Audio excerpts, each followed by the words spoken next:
All right, working. And we are in process of going to lock basement. And here we are. Let me mute that real quick. All right, working. Awesome. Yay!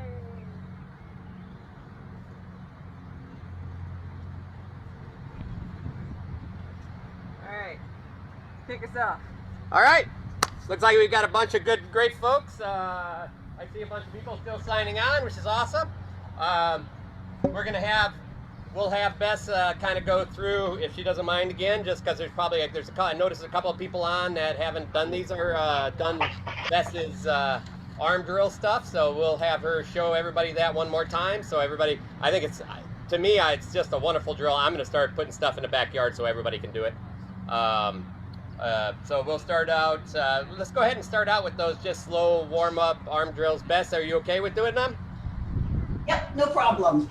Thank you. Alright. All you. So these were exercises given to me when I had to have my shoulder reattached after I tore tendons. You take a weight. In this case, it's just orange juice. It could be laundry. It could be a kettlebell. If you have a gallon of milk, you can use a gallon of milk. So all you do is lean over and you let your arm fall. You're relaxing your arm and you're doing circles. And you'll notice that I'm not moving my arm, I'm moving my body. And the arm just moves in response to my body moving. And what we're doing is stretching out the shoulder joint. And it's just some big circles, about a dozen or so. You do them first one way, and then you do them another way. And when I stop this, I don't just use my muscles to stop. I kind of let it run itself out, and then I go the other way. And all you're doing now is stretching out your shoulder joints. You're stretching some of the smaller muscles, some of the tendons, making it easier to work.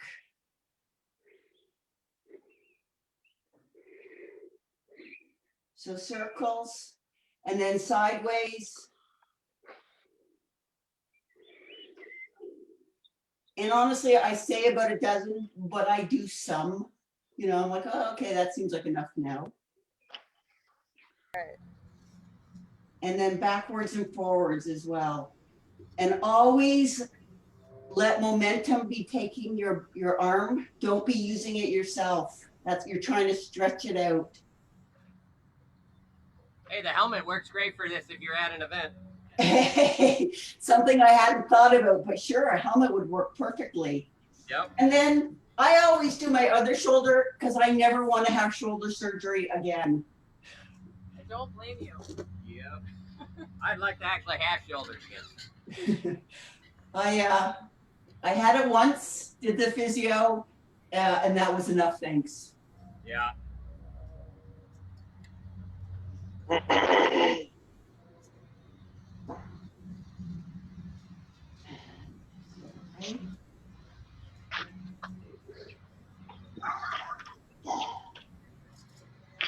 And then sideways. And again, you're moving your body. And I just hold on because, well, it's just easier. You don't have to.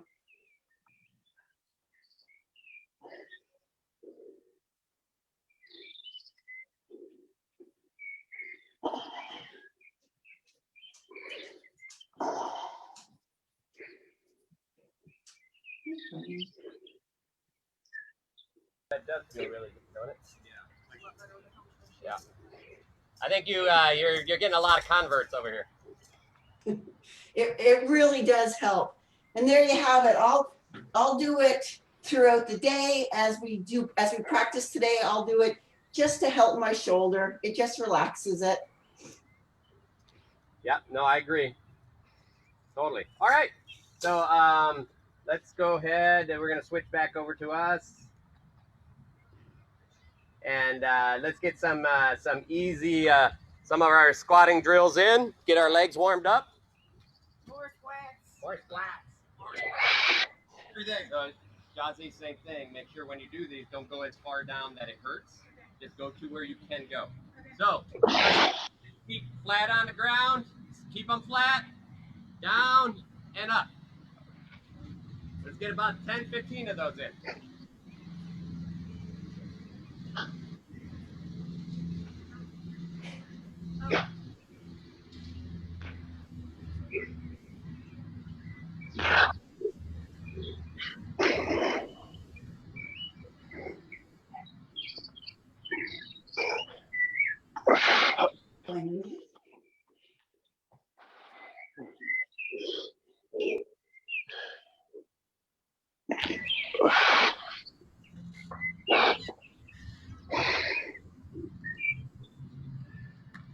All right. Showing them where the line, usually about line is. All right, so let's go ahead and get our next one in. Everybody knows these. These are basically, we're gonna do the same squat, but this time we're gonna work on making sure that back stays nice and straight. So we're gonna get on our toes. We're gonna push all the way up and push beyond just your ball of your foot into your toes. If you fall a little, that's fine. If you need to lift your arms, go ahead, and then back down, straight back. Notice how the back is still straight, your heels are off the ground, and then back up. And then push higher. Right onto those toes. Let's get those feet nice and strong. We're gonna work on that balance. Side is showing off that you can raise your arms in the air. That's for balance. There we go. Like, you'll know what happens when I put them down. I suddenly do this. I really should, I guess, just be doing it here. There you go. If you have to. Put your hands like you have sword and shield, that's fine, or two sword, wherever you're going to be. That works on, don't My it? balance for like terrain. Got to use the garage floor. So I'm saying it's so much nicer on the garage floor, it's nice and flat. Yeah, my yard is large. It's not flat at all. It is perilous terrain. All right. So the next one, let's go ahead and roll those ankles out a little bit before we do our next exercise.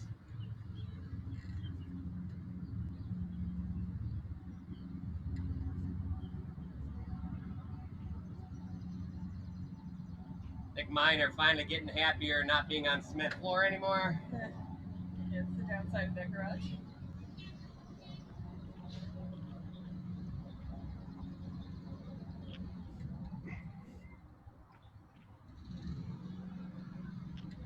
I think one good part about having to do all of this, I think for some places that don't have a winter site now, at least they have options for people to join like online communities and work out. So, even in your own home. All right, so the next one is super important because what we're doing with the next one is, I don't care which foot's forward, because we're going to switch them later, is we are working on what I call the rocker. In other words, your back stays nice and straight and you rock all the way out onto your front toes. Now put right under the ball of your foot and then push a little farther onto the front of your toes. Make sure that knee doesn't go outside your foot, and then all the way back. Okay? All the way, you can be on your heels, no big deal. In fact, after a while, you can lift that foot off the ground, and you got good balance back here. It's easier to get the balance back here. And then all the way forward again. Get it way out on those toes. Same thing, if you got good balance, like I don't.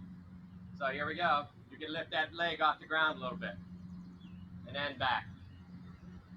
Like, we do end up kind of breaking the cardinal rule of don't let your knee go past your toes, which is normally a thing for lunges. Yeah, for over your past your toes. But here remember, most of the times this is nice and slow. We're just trying to make sure we're building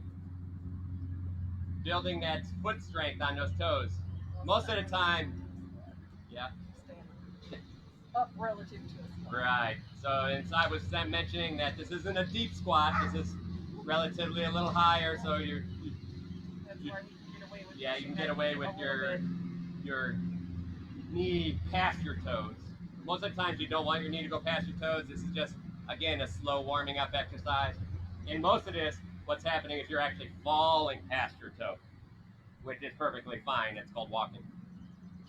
So So, but If other people have heard this cardinal rule, I want them to know. right. So Because it here we just go. occurred to me. So again, you know, the idea is the more strength we have here, the farther we can go. And to give you a feel on that is, if I'm fighting side, we have that scenario. Here we are. We're pretty far outside. Just even on my toes, straight up and down, you notice I can't reach her, right? But all of a sudden, I come a little more forward. I get a couple extra inches. So here we go. Here I am forward, and now I can reach just to her forehead. And then I'm back. There's a big distance here, and then I close that. You see how I'm closing without having to worry about being in range. So this is what actually... If I throw in return and I don't also do that big lunge, she's gone. Right. So this is what's happening in almost every fight. I can get right on the edge here, and I can lean back a little bit into this heel, and I give some pressure, and then I can pop forward and throw. And then I'm back out. Pop forward and throw. You notice how I'm kind of dipping forward and always kind of pushing, and in her case, she's pulling back. Many other people don't understand that they have to move back to keep that range. So that's why we practice these. All right, let's do the other leg real quick. Far more difficult though. Yes, even for me, I've noticed. AKA the one you don't practice. Yeah. And again, we do both legs because later on, you're going to go ahead and switch your feet while you're fighting, depending on what you're trying to execute. So we want to be comfortable in whatever stance we're in. And we also want to know that we can do the same things and what can come out of switching your stance. In this case, switching your feet forward, for me, going sword foot forward gives me more distance. I lose some defense, but I gain a lot of distance to my opponent. You just have to be a little careful on losing power in those scenarios too, because your hip is already forward and partially engaged. All right. Last piece, just because I have to do it. Let's get a little bit of stretching just in here. Get those knees all stretched out.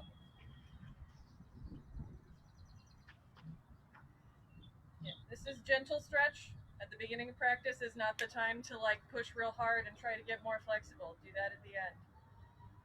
This is just to get your range of motion happening. And why is that? Because your muscles aren't warmed up yet, so it's very easy. This is when you pull muscles, is when you try and push them when they're not warmed up and ready to go. At the end of practice, when you're super warm, that's when you do your big long stretches. Push a little and get the flexibility to increase. Yep. And remember that you want to hold that stretch for probably a count of at least 12. Yep.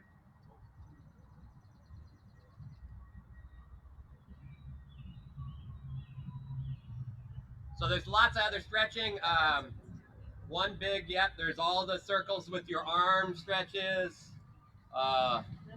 Little circles, big circles. All right. What I would suggest to everybody is you find at least the things, half a dozen of these things that you can do every time you go to practice. Make them religious.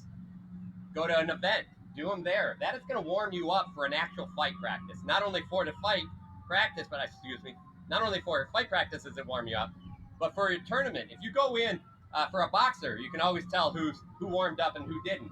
You want to get a little bit of sheen on you. In other words, you want to get a little bit of sweat going. And that's what some of this does. If that means you're just going to be like, imagine a box with footwork. You're like, and do a little bit of footwork in there to get ready before a fight. Think about that, because what that does is it starts getting your mind into that fight piece. And we're get to that point where we're going to get that opportunity again. So remember, there's that fighter mind thing too as well. We're drilling and drilling and drilling. We can get really good at drills, but the goal is to get really good at fighting. So you got to make that transition between understanding exactly what your feet are going to do all the time and how to implement it in a fight. So we just want to get that mindset working too. So today, once again, I want people to think. For people that have been here working hard, like to get a little bit more work in today, I want you to dig a little deeper in your bursts on the ladder stuff. Also, I want to really hear you guys blowing out. In other words, here you are. So that we can start getting that breathing going. Because then we're in a fight and I'm just moving around. Here I am with side and I'm like,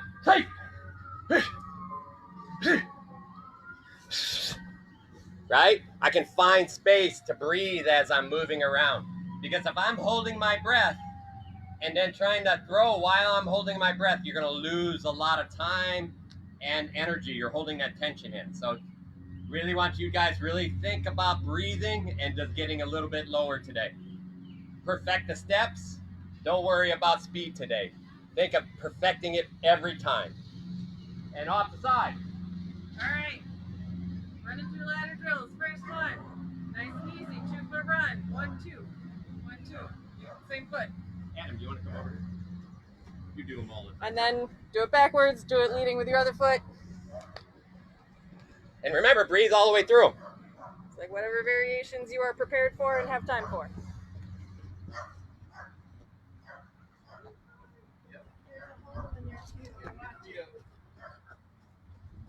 Yeah, remember to breathe right through it.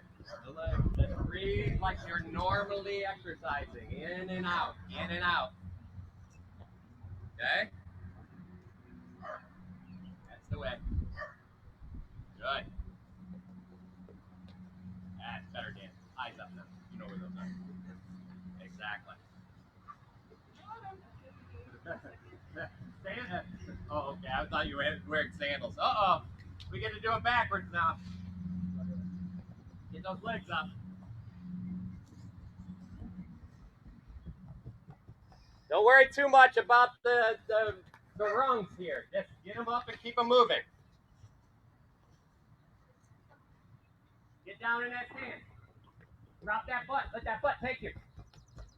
And breathe natural. Oh. It's Gracie Leah who says he has a hip stretch. Okay. I guess we missed it, but we can maybe do that one at the end. Yeah, we're going to go a couple, and then we'll throw the hip stretch in, Eli, because I want to see what your hip stretch is. We weren't looking at the chat at the time. I apologize. Eyes up, back straight. Yeah. There you go. Good. Come that roll. That last one, man.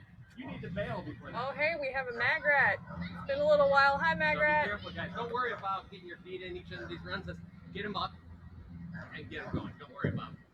Hey, how's it going? Good. Glad These are to see definitely a you. little Or longer. hear you, really. Good part of their little wire. I brought it outside, so I don't have video. It's all good. You're all here good. doing the work, and that's what Nice counts. having you here. All right, next one. Do our hopscotch. So, jump out to the side, jump in. Try and minimize your bounce up and down. It's all about being down in your squat. Nice and flat here. Yeah, keep that head nice and flat. There you go. Rather a stretch another one. Someplace flat. And I will. And then this one can be done backwards. You'll watch it. Put it on the steps behind you.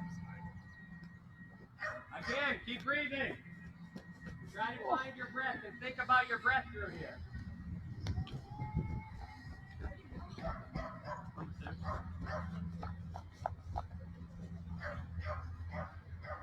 Hard, aren't they?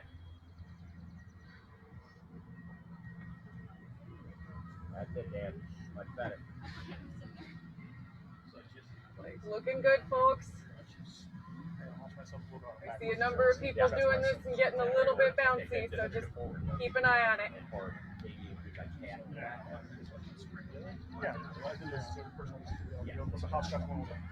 It's like China. I see we definitely have Sir Louis online, so he might pop in and give some feedback as well.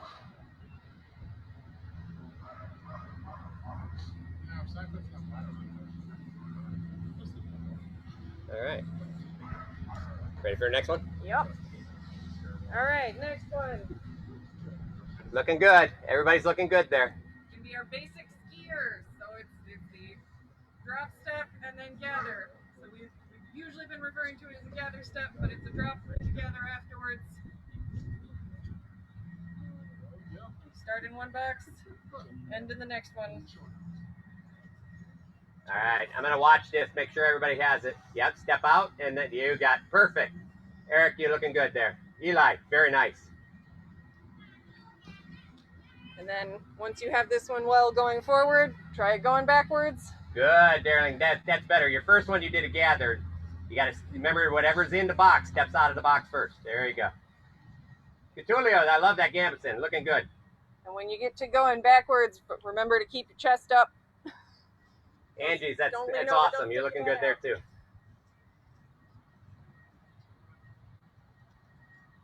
Good. So you remember last week we added a little bit of change up in these as well. So in other words, you go backwards a little bit and then change forward again. Backwards. You kind of make up your own pattern or borrow one. And it makes it like exponentially harder. Eric, try to shift your hips a little bit before your feet move. There you go. That's better. That's okay. As long as you get the most of it.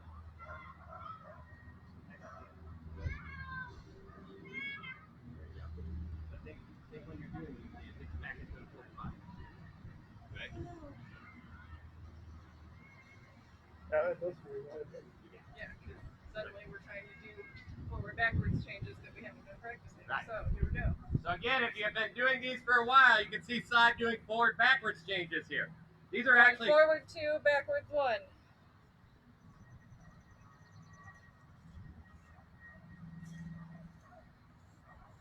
Oh, it is hot today. Right. Cool. You try that yet? Yeah. It's a really trick in the mind there. Remember, folks, breathe.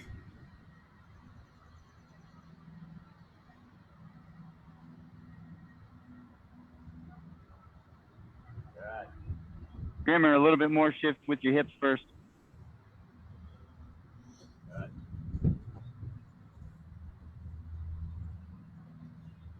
I know it's hard, right? Yeah. That's me too. Today was the first time I was able to do it kind of quick. That switch out, I always want to gather quick instead. Or shuffle it. Good. So go ahead, Dan. Try it backwards now. In other words, see what they're doing is they're like going ahead and switching. So you're here, right? And then you're back.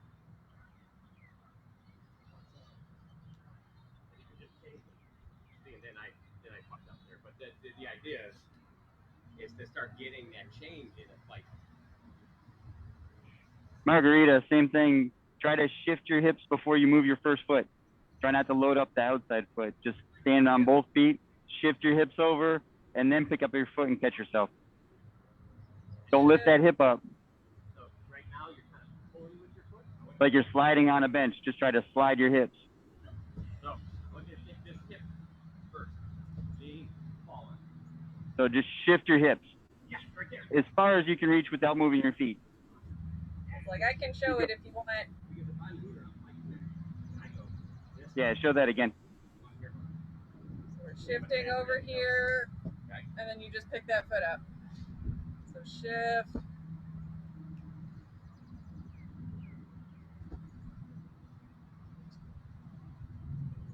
Do it with showing with the step, the gather, Okay. just so it looks smooth. So we shift, drop, gather. Shift, drop, gather. Exactly. The hardest part of this one is trusting yourself. Okay, but this is what we have to do when we fight. So I'm gonna make this change into the corner. I don't want them. If I change and move my foot first, they see that and react. And I actually didn't change my angle yet. But if I lean over here and then I'm over here, you can see that I change that angle much faster. So if I'm fighting side, and I'll get you right on view here. Here I am. If I go like, if I just put my foot out here, she sees my whole body moving, especially that foot. And she can make that adjustment, and she's adjusting already. But if I'm here, and then I fall into that corner, it's a much faster movement. This is why we're trying to fall into those steps. And I can see your body moving, but until your foot moves, I don't know that you've committed to going that way. I think you're just kind of leaning and probably going to come back. Right. And then suddenly you're gone. Because in a fight, I could literally do this with this step. I could push over here, I could push over here, and she's not sure which way I'm going to go. See? Now I'm outside that foot. Ultimately, we're trying to break the angle of her foot with this step. And we'll talk about that in a little bit. All right, next one. Next one, we're going to do the same thing, but we're going to make it wider. So now we're going to start off to the side of the ladder. You're going to do that fall, and then you're going to go ahead and add a little push right as you're doing your step. Add that little push at the end to get the extra distance.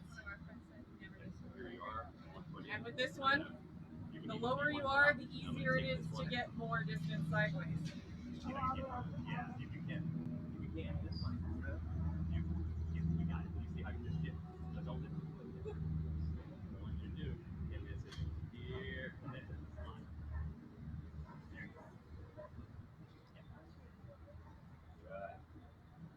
Watch this dip in here, guys. That's a hard dip. And of course, try it backwards after you get forward.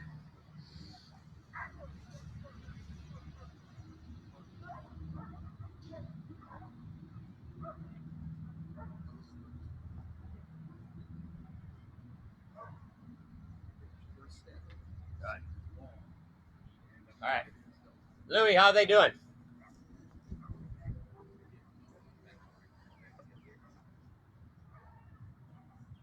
Going back and forth with at work and watching. So Okay, no problem. Well, I'm keeping an eye. Angie, you look good. You're falling right into those feet, so I like that. Julio, that's nice. You're falling into them as well. Just be careful about turning your body too much while you do that.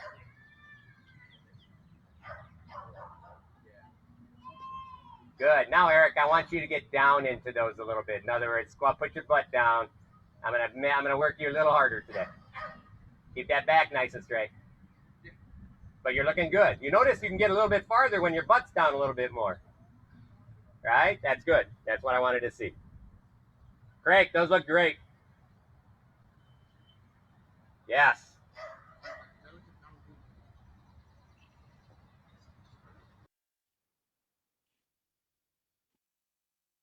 Darlington, that looks a lot better.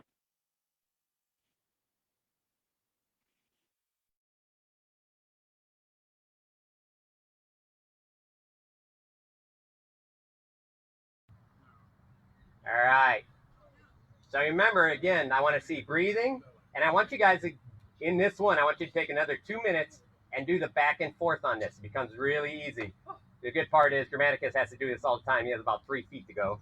So he's been doing this since day one. So he has a leg up on us. He's a master of the small space. Yeah.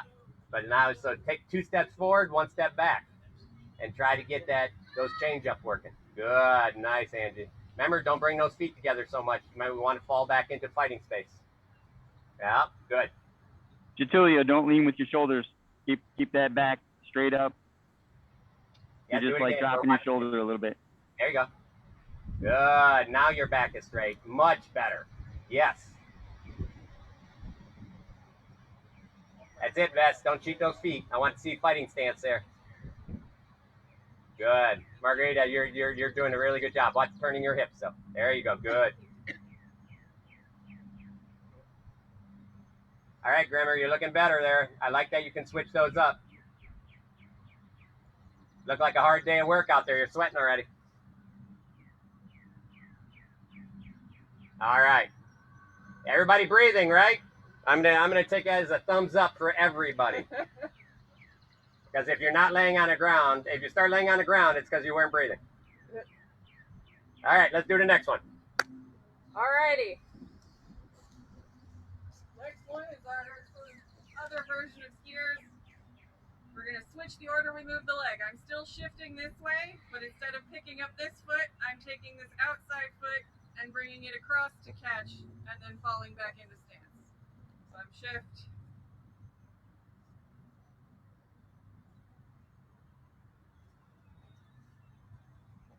So we call this, it's kind of like the shuffle. Yeah, this is the shuffle step for, in our parlance, means I'm bringing my feet closer together first and then back apart.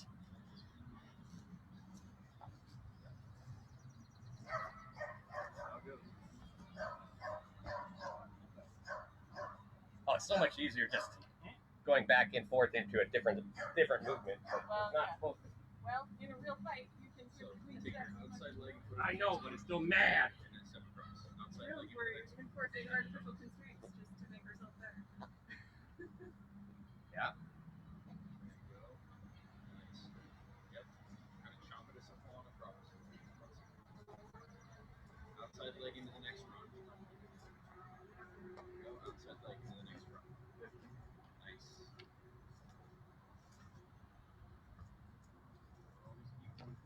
And if you're doing good, go ahead and start going, switching them back and forth. If you're sharing a ladder with someone and they decide to randomly go backwards, you can just also randomly go backwards. Exactly. Let's get that. Keep that breathing going. Keeping that breathing going. So not all the way across, just kind of jump over. You got it. You got it. Good. Yep. Jump across. There we go. Are you able to squat down anymore, or are you at a limit for you? Okay. That'll help stay more stable. There you go. I'm That's noticing why I now, put. the more straight you get, the more you start to do this wobble. That's okay. Start. Do it again. Get back down, you suddenly get more stable. That's it. I really want you guys. Yeah, that's the way. Look at it. Get that feeling. Like here you are. There you go. Exactly. Good. That's the way. That's the way. Okay. You can see when somebody's. in front Guys, of you. check the Sunday drill chat. Oh, okay, let me pull it up here. Right, there you go. Isn't that good? That's okay.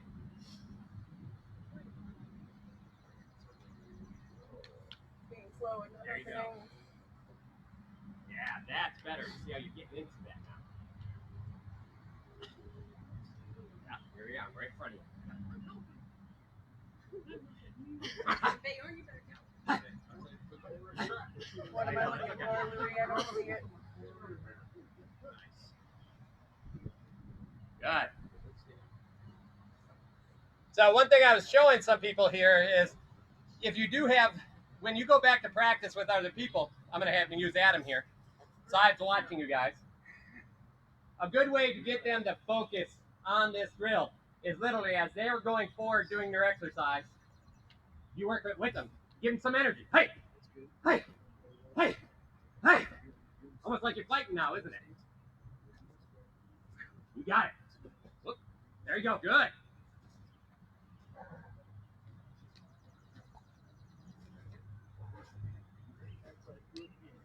Good. Very nice. That's the idea. You get in front of them, and what happens is that energy comes up, doesn't it?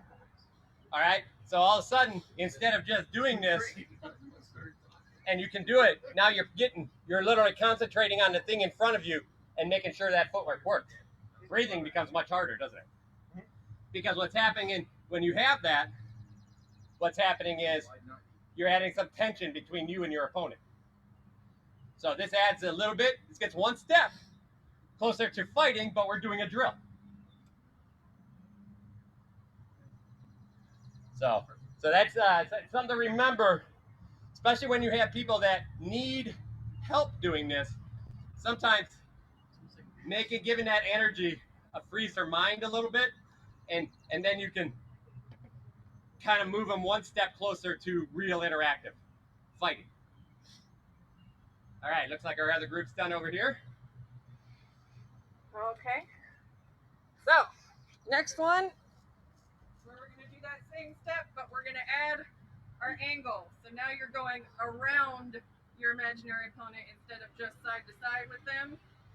I'm here, and I'm going to come around. This is a good one. So I'm still shifting. I'm still taking this outside foot, moving it in, going ahead and turning it. And then I end up over here. So I'm jumping to the opposite 45s of my imaginary opponent. And of course, like any other, the key here is to make sure your toes are pointing the right way. Yeah. You sort of pre-turn the toes as you step to where you want to finish. Unless that's too much for your knees, and then make it sort of halfway. And you can cheat the rest of the turn at the end.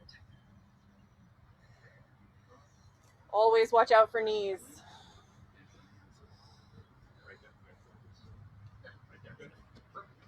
And then the outside goes back in. There you go. Good. You got it. got it. Yes. Side leg. So yeah, be careful. Yeah, there you go. Good. See how you're. That's okay. I'll side in. Good. You see how you're on this side now. Now you're on this side. Tulio, looks like you're leaning ever so slightly forward, so you're ending up with your outside foot kind of sticking out to the side of you. Try and center up your body between your feet at the end of the step. Yeah, that way, because there's got a couple of people over here. There you go. Pull those front stakes. We're gonna move it to a safe. All right.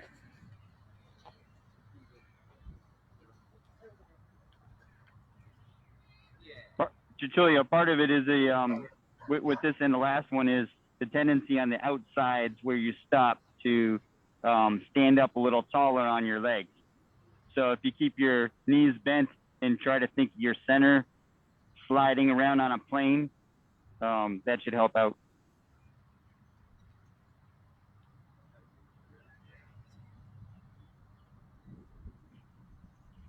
And Louis hit the mark with that one. The idea of sliding on that plane with your hips is really a good idea.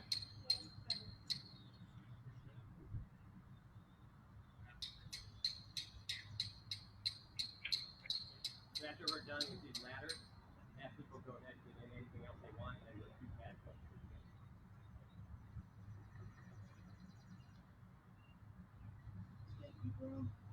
Everybody looking pretty good? Yeah. Nice, Eric. That's the way. So imagine that person in front of you coming at you or going backwards. Like, hush. Let me get back to you on camera. No, you're on. Make sure you're breathing. If you can't breathe, you can literally hum to yourself. That'll make you breathe. People really hate. I'll start whistling to myself when I'm fighting them, just to keep my breathing and relaxation going. Ready for the next one? Yeah, go ahead. All right, next we're gonna move into our 3-step. So this one is I'm gonna step my foot into the box in front of me and do that shuffle step across. So it becomes 1, 2, 3. So I just put a step into the next box, shuffle across, step, shuffle. Good. Yeah. Again, it's staying flat, moving side to side, not doing this jazz with bounce. Yeah, over here. Step, step, go. Good. That's the way. So again, this one is if Side was fighting me and I'm in front of her and I'm starting to go backwards. So now she's like shifting to either side of me. I'm like, whoop, slippery grass. There we go. So let's try it again. Slippery grass, trip on the ladder. We're starting to kill the grass where our ladder is, so it's getting slippery. All right. So here I am fighting her. She takes that step to get closer. And then and she's already on my other side. The idea here is she's always taking her head offline. Her whole body's moving offline. Makes it a lot harder for me to set up and strike her, because you got to remember that most people, again, want somebody. They're here, they're working them, and then they stop and they throw, and then they start working again.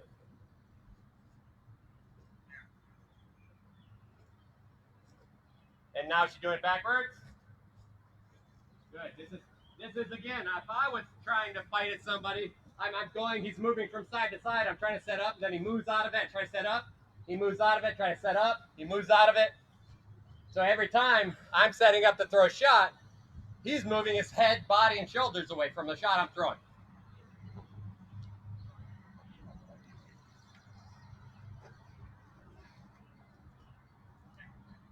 Oh no, it's a step ago. Sorry. Right? Step.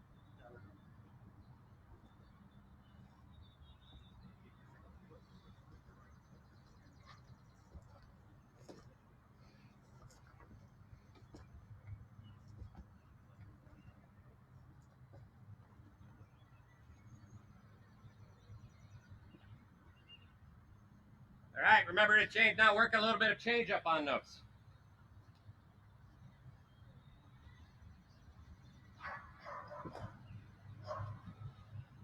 Now I go forward. There we go. Good. Now I'm going back.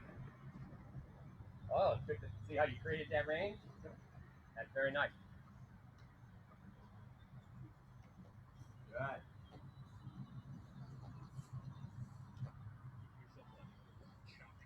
Yeah, like bang, sink it. Yeah. That's better. First into that sink. That's better. You see how you're really sinking it, setting up for your throat? All right, looking through at some people here. That was a nice change up, Agnes.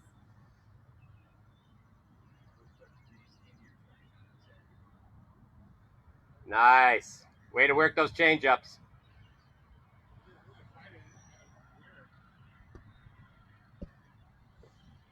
All right, remember, if you're finding that something's hard here and you need something explained, then ask. Yeah, please. We got Louis online here and there. He's watching, so and we're happy to stop and talk because you may be helping somebody else. I think I saw a Rongalder online as well. Awesome. So the other piece in this, and this is what we're working with our other folks, is sometimes we get into these drills, and here I am stepping back, and I just kind of floating through this drill. I don't really care much, and so I'm just doing the footwork, which is perfectly fine, right? But the idea here is we do this footwork for purpose. So if I'm taking that step back and I'm bang, I'm here, I'm ready to throw, right? Step back, bang, I'm here, I'm ready to throw, right? Like each after, so what I'd like to try is one time, do it forward first, and take that step and then pretend you're going to throw a shot. And then take that step and pretend you're going to throw a shot. Drop that energy into the ground. Sometimes our feet were not attached to the ground. Another, if I just take this step and I do this, my feet really aren't attached. But all of a sudden, if I do this step and I get into those legs a little bit, hey, and I stop really hard on that toe, that ball of the foot, I'm into that ground and then I can use the ground to throw a blow. Okay.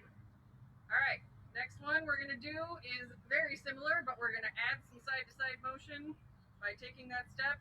And now we're gonna go ahead and let our foot cross all the way behind instead of just coming together for a shuffle.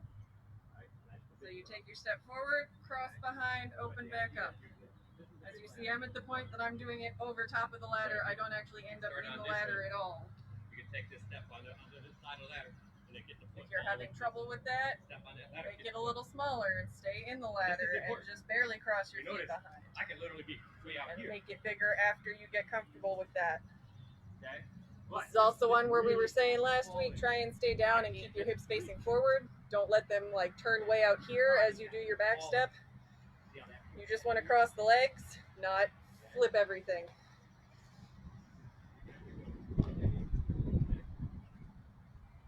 Sorry, so I have a question on that. Yeah. When you land on the side of the ladder, you're still facing forward, right? You're not turning at that point. Correct. For this one, I am staying facing straight down the ladder the entire time. Cool. Thank you.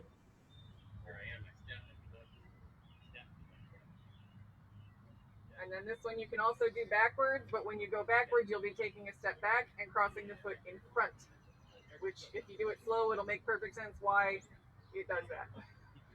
Because that is the avenue that is open for that leg to move through very easily.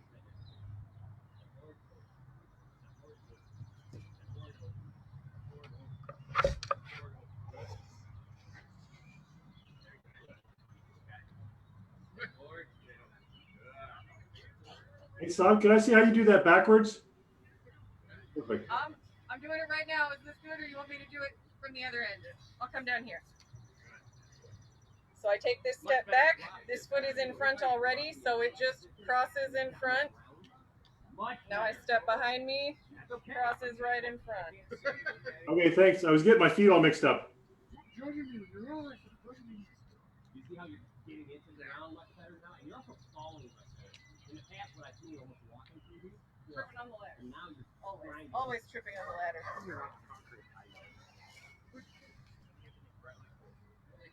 At some point, I need to go back through all of the videos we've done in all of the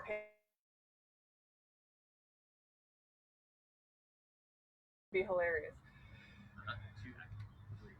Yeah, see how you can feel it in the ground a little bit more? Exactly. Because now you're committing that hip. So really, you're learning how to throw inside that movement. Exactly.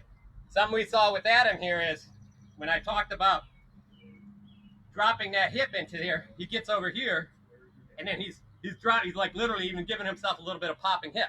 Bang. So he sets up and throws. Bang. Here. Bang. Here. Bang. Well, actually, inform you if your stance is correct. Exactly. Like I just found mine. I was like, oh my, I can't turn my hip. Then you need to know to adjust your footwork or keep your stance. Good.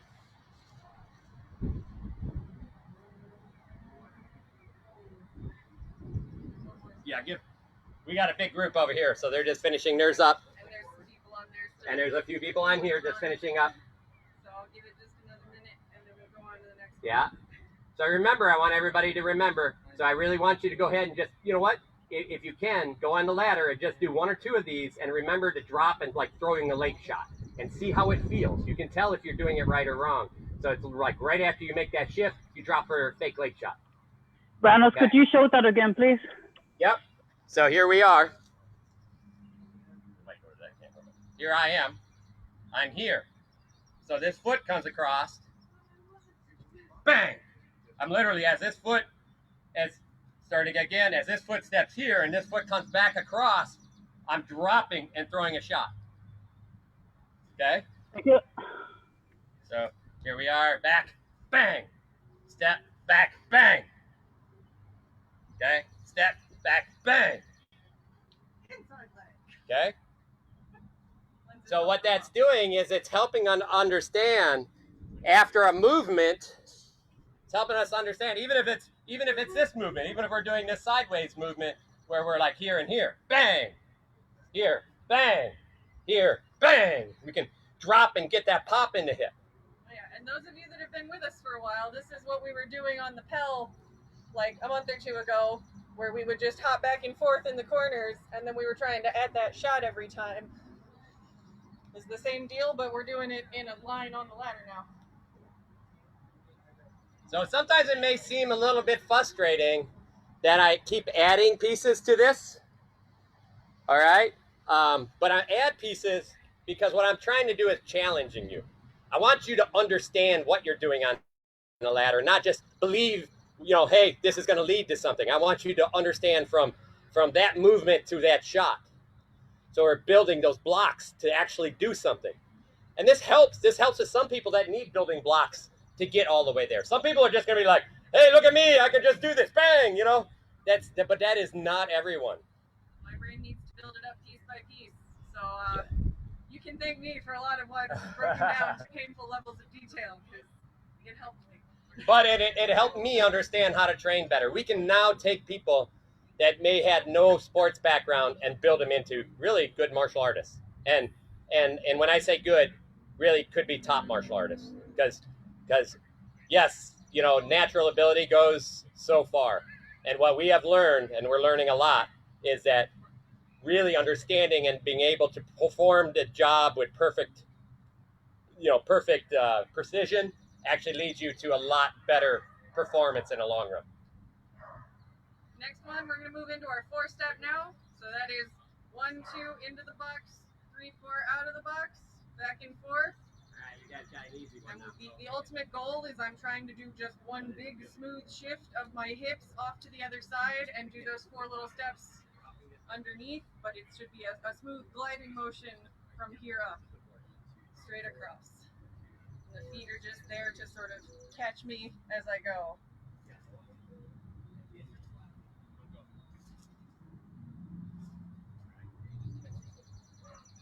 Because this could.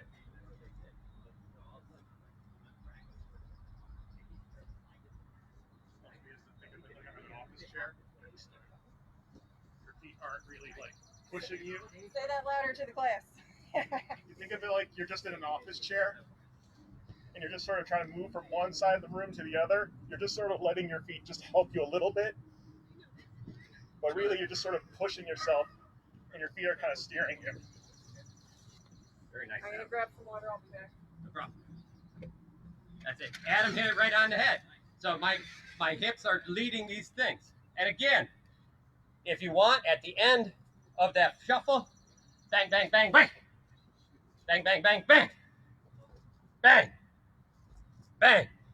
If you want to change this up, you can add a couple extra feet in there.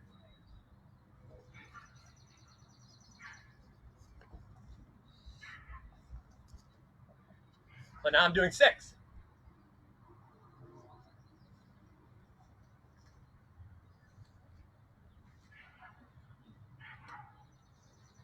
So what we're learning in this one is exactly this: how to track an opponent. My opponent goes sideways. I'm just going with him.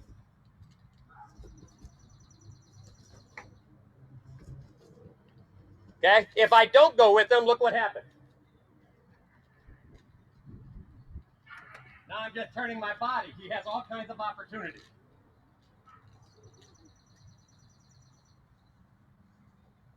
All right, let me take a look.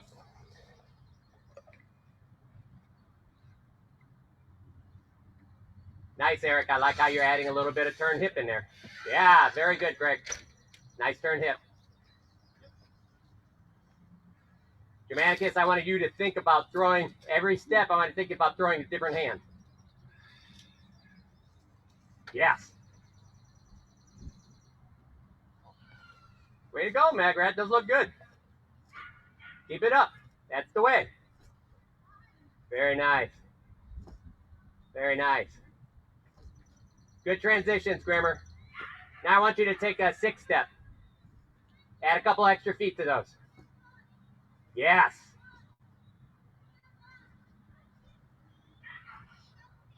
Good. Getulio, you're doing a much better job falling into these now. Really, really nice job. I don't know how to work it. Sivert, William, I tell you what, you guys, I don't talk a lot about you unless I'm bragging. So those transitions you're doing right now are really nice. All right, Marguerite, I really want you to think about, instead of the foot going first, your hip going first. Lean. There we go. Lean. There you go. That was much better. It's getting closer now. So you should feel like you're almost falling. Yeah. And you do it actually really well to the right. It's your left. When you go to your left, you're reaching with the leg first. So the right, you're actually doing a nice job falling into it. Now, hold that left foot on the ground a little longer. There we go. Better. Better. Good. You got the idea. Very nice.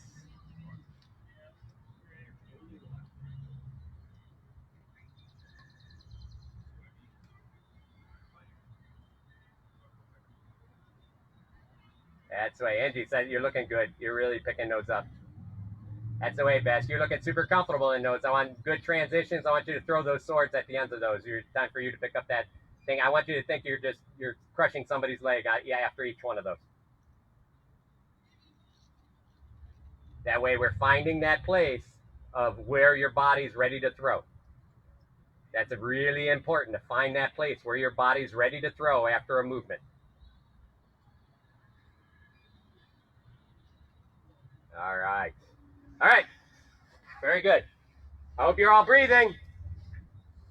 All right, next one, we're gonna start getting into our in and out work.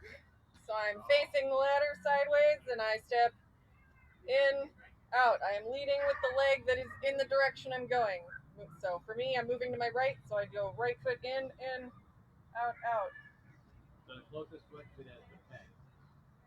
And ideally, especially if you're going slower, your whole body goes in and out. You're not just moving your feet and keeping your body in one place. As you speed it up, the whole thing will get smaller, but you still want to move at least a little bit in and out. See the difference? I tell you. And in the end, this is what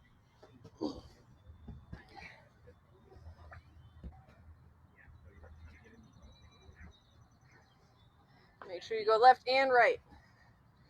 Now give him some and take it away. Come on. Make him think you're going to throw.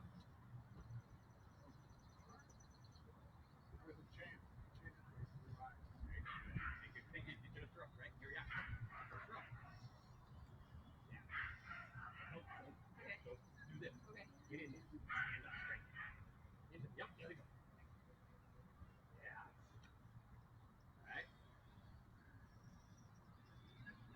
it's same thing in this one. Think about this. Again, you're adding that throw. So if I have Adam here, and I'm doing this, I'm literally falling in and throwing and then back out. Fall in, throw, back out. Fall in, throw, back out. Fall in, throw, back out. Fall in, throw, back out. Okay?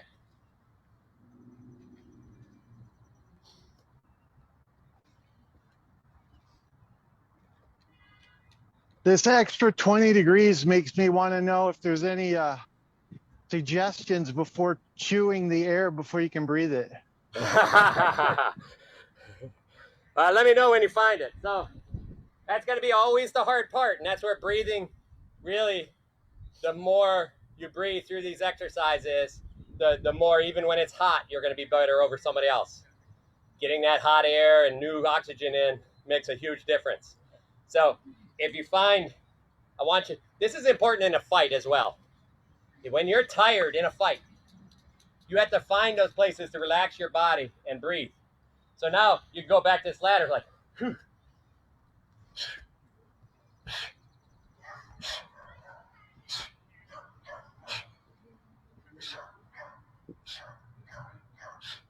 And just breathe. Don't worry about the footwork so much. Push the air out. And relax that body. There you go. Good. And now you notice that you don't have nearly as, you're not sucking that wind nearly as much.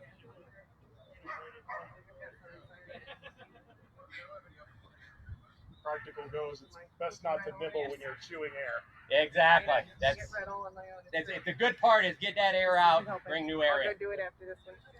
All right. Ready for the next one? Yep. All right, next one we're going to do the forward moving in and out outs. Or I say in and out out, but I start out out, but whatever. Facing down the ladder, I'm going to step out to the side, 1, 2, into the middle, 3, 4. Trying to stay flat here, and it's all just feet moving underneath me. And then backwards. And change up. And yeah, try leading with your other foot, so on and so forth. And again, so everybody can see what this does when we're working on fakes. So when we're close, that in and out gives that side to side fake. See how you watch? We're gonna do it really slow. She takes a step out first, then she takes a step out and gathers them back. See, now I don't know where she's going. And we practice it without the body movement. I'm purposely adding body movement there. For a bigger fake. You can do it either way. So the next piece is if I'm longer, that in and out works in this place. She actually comes straight in, Oh, it's like if we're on the ladder, just like we showed you earlier. So the fake looks like this.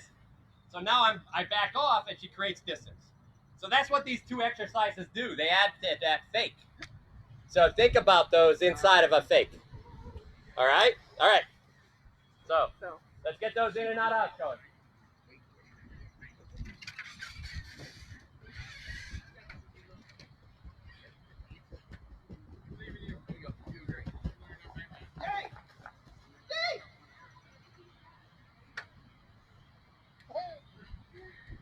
All right, we can do those backwards. Just drop that butt, keep that straight, keep the back straight.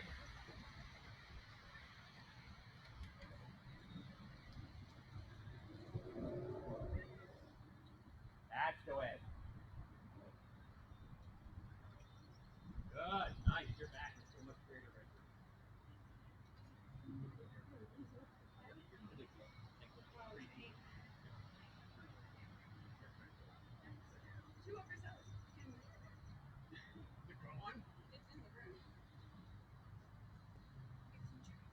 All right. Sorry, trying to fix a ladder. All right, watching a little bit. That's it. So now what I'd like you guys to do is think of it this way. I want you to stand in one spot. Get on that ladder right in the middle if you have to. Okay? And think about a person standing right in front of you. Sword and shield in hand, you too. There you go. Get your feet in their stance. There we go. So now give them a double side to side and then back together. There you go. Move that hip. That's it. See how you can, now you could even, if you want to just give one side as a fake, you can. But give them that good fake, not only with your feet, but with your hands and shoulders. Like you're going to throw a shot at them. Go ahead, Bess, I want to see it. There you go, good. Yes. Now add some shoulders, I want to see those hands. Yes, there you go. Very nice. That's the way, Eric, that's it. That's a jump forward fake, right? There you go, good. Yes. All right, now to side again. There we go, good. So this adds to this fake. You're moving your feet, you're moving your upper body, you're creating tension in your opponent through closing range or shifting angles. Hold on, we're just. No, we keep talking. Oh, okay. So the idea is those shifting angles make your opponent nervous. He's tracking you. You're making him think. Those are opportunities. After they get that fake, you see what they do, and you see the opportunity. If they didn't pick up that fake very well, you may indeed have a shot, right? Exactly. So and again, we may not use the in and out. We may only use one side of it. That's fine too.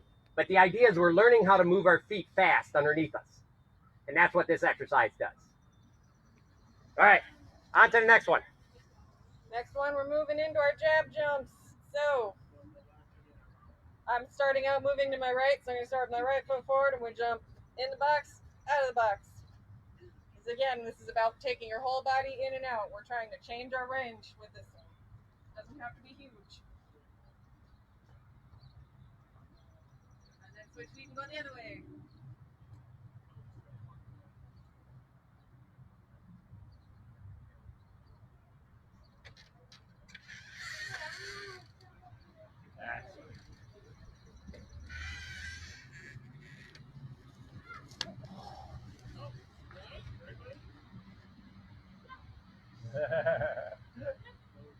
And as for always, focus on keeping your hips forward on this one. Resist the temptation to end up with your hips sideways instead of forward back.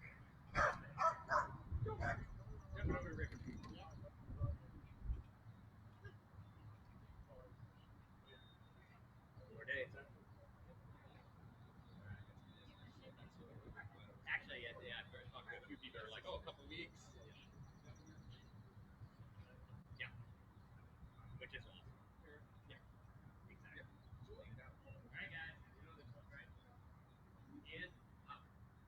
So body comes in, butt flat up, body forward, butt out.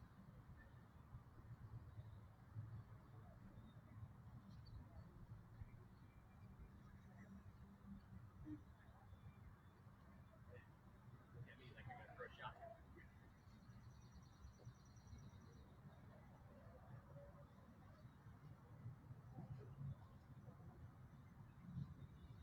Looking good, Margarita. Yep. Getting really good in out on that. Yes. Yes. See how that pushes you on? And if you take away, you create the distance. That's the way. That's the way. You get that tension.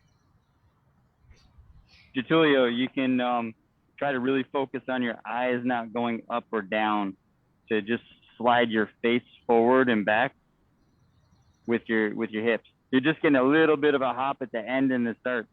It's small, but if they're watching your eyes, they'll see it. Yeah, now it's easy, isn't it? Darlington, you're kind of getting a little bit of pendulum going on. Your shoulders aren't moving forward, backwards very much, but your feet are. Try and get the whole body to go with you.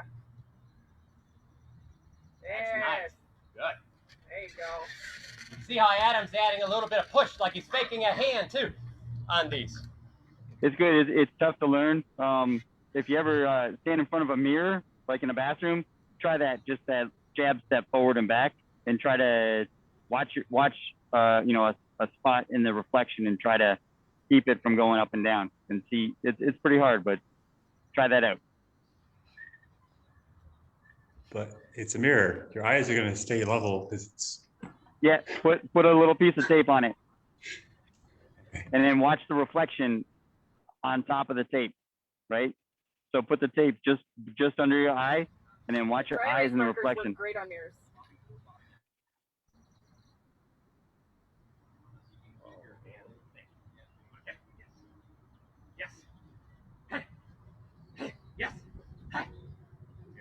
happens when you get a little energy in there, right? It looks so much better, doesn't it? You can feel it. Alright, can someone give me a thumbs up if you can hear me? We cut out for a minute. Exactly. That's the idea. You can also stand like an object in front of you at eye height and then look at the wall behind it. All right, next one. This whole wall is glass, so that works. We cut out for a minute there because we froze. So can everyone hear me still? Yes? Okay, cool.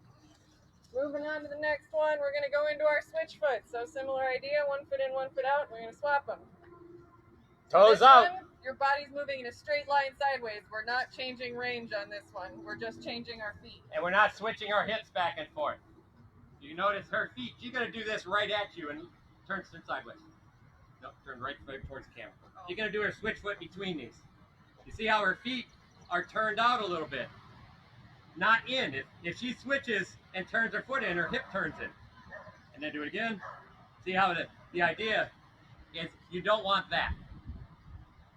You want that switch foot. Switch foot. Okay?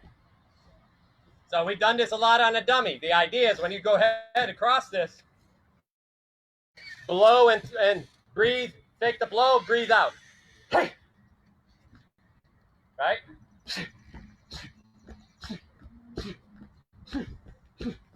Okay?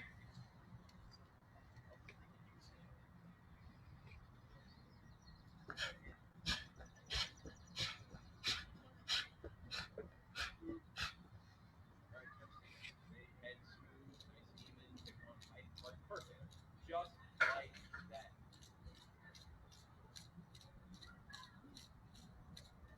Nice.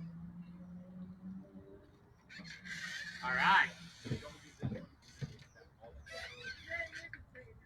Make sure you breathe on these. You can breathe in between every one of those switches. You don't have to breathe fully out because you may exhale too much and not get enough in. Find where it's comfortable. If you feel yourself tense, relax. Drop everything, just work on relaxing. Even if it's in the same spot.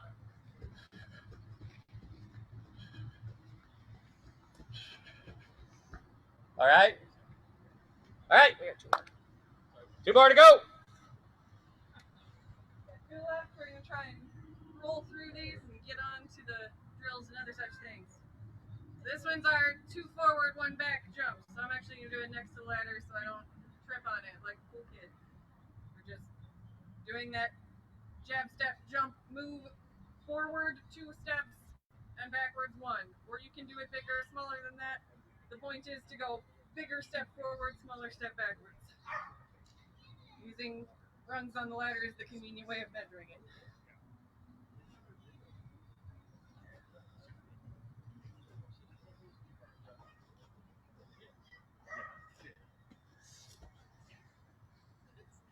So you guys can run this 2 at a time on either side of the left. Long first step, they're going a little back. That's it. No, don't bring your feet together. Put up.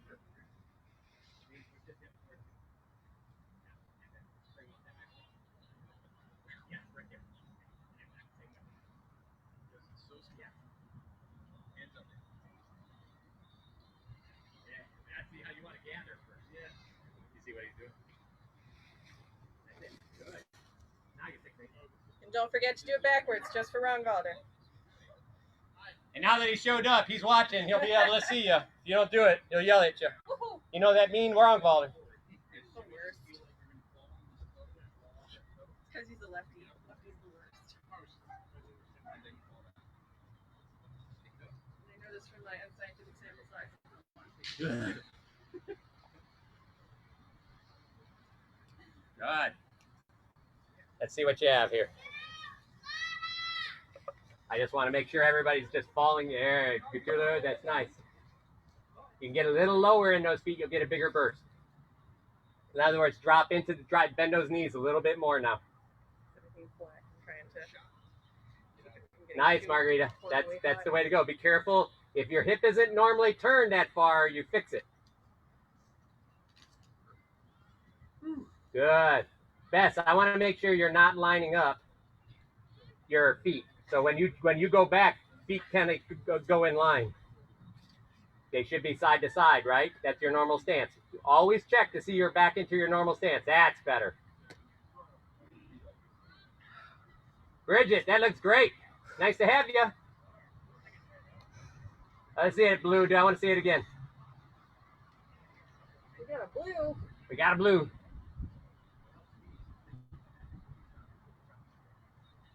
Good. Be careful, you're leaning over your hips a little. Yeah, you don't want to just be falling forward all the time. That's the way. Eli, let's see how that looks.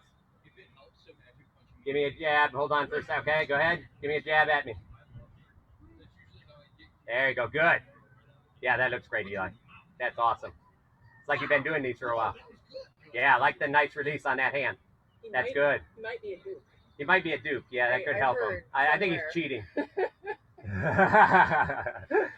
Yes, that's the way for those backs. Yes. Very good.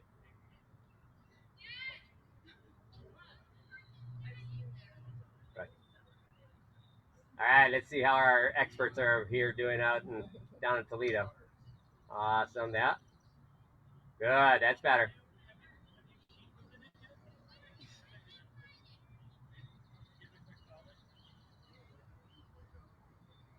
Angie's going to take somebody to the outhouse with that stick in her hand. She has like a branch. She's going to hit some people with a branch. Just a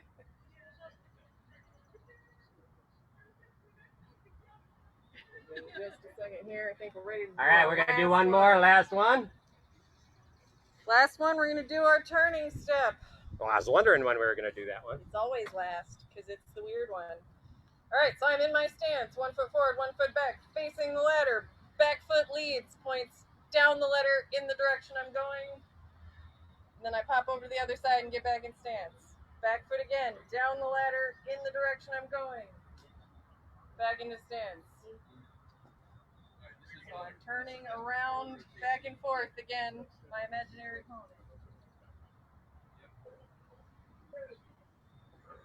All right.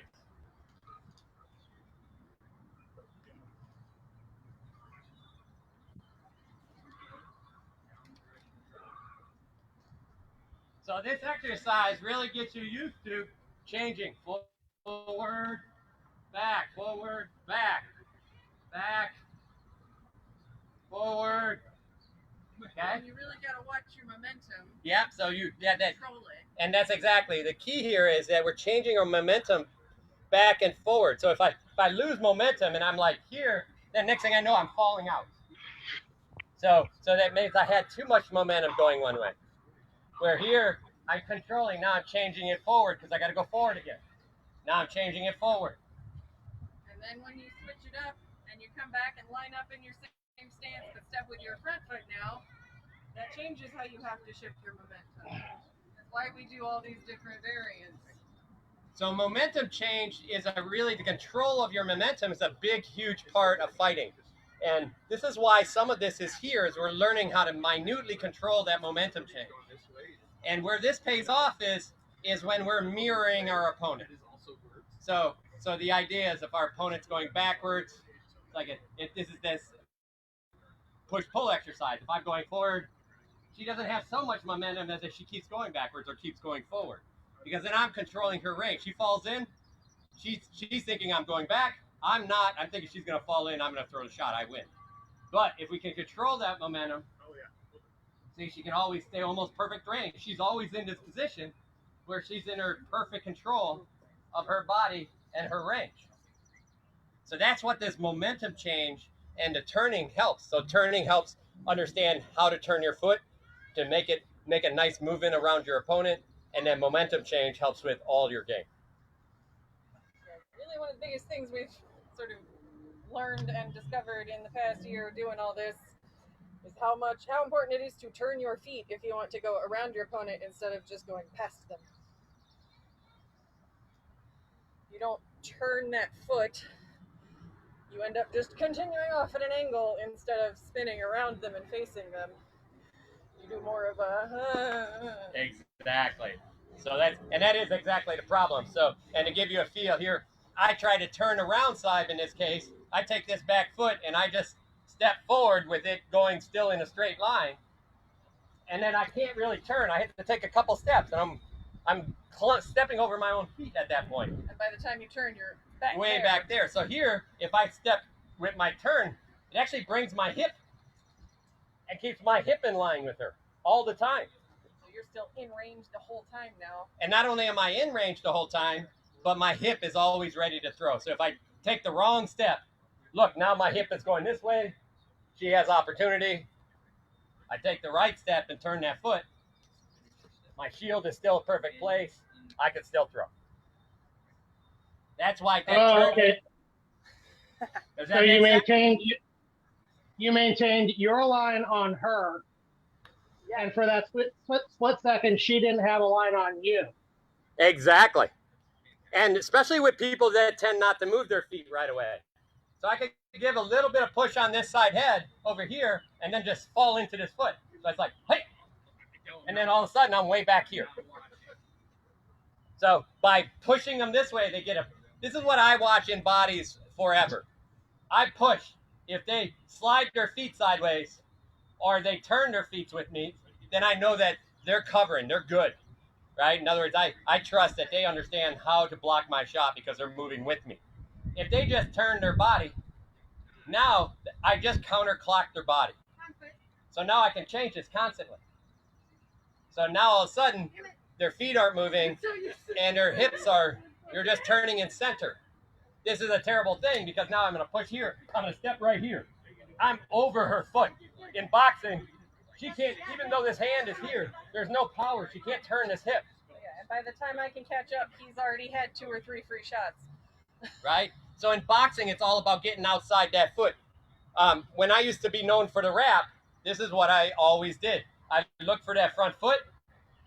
If I could see that that front already broke the angle on her front foot right here, I would push into this corner, see how she dips into there, and then I'd step right over the back heel, and I'd throw that underhook right underneath. And unless my shield is literally like on my butt, I can't block it. And if you're taller, you how don't. far I pull it this way. So for a grimmer, you don't throw that shot. You throw this one. You push like you're going to throw their high head. You see how they lean back? Now they're back and their hip is turned. And then you step over here and you throw that hook wrap right down their back. And then they hate you for life. And you're up here, so the only way I can block it is if I happen to go. Yeah. Which is a terrible place. You do it as a smaller person.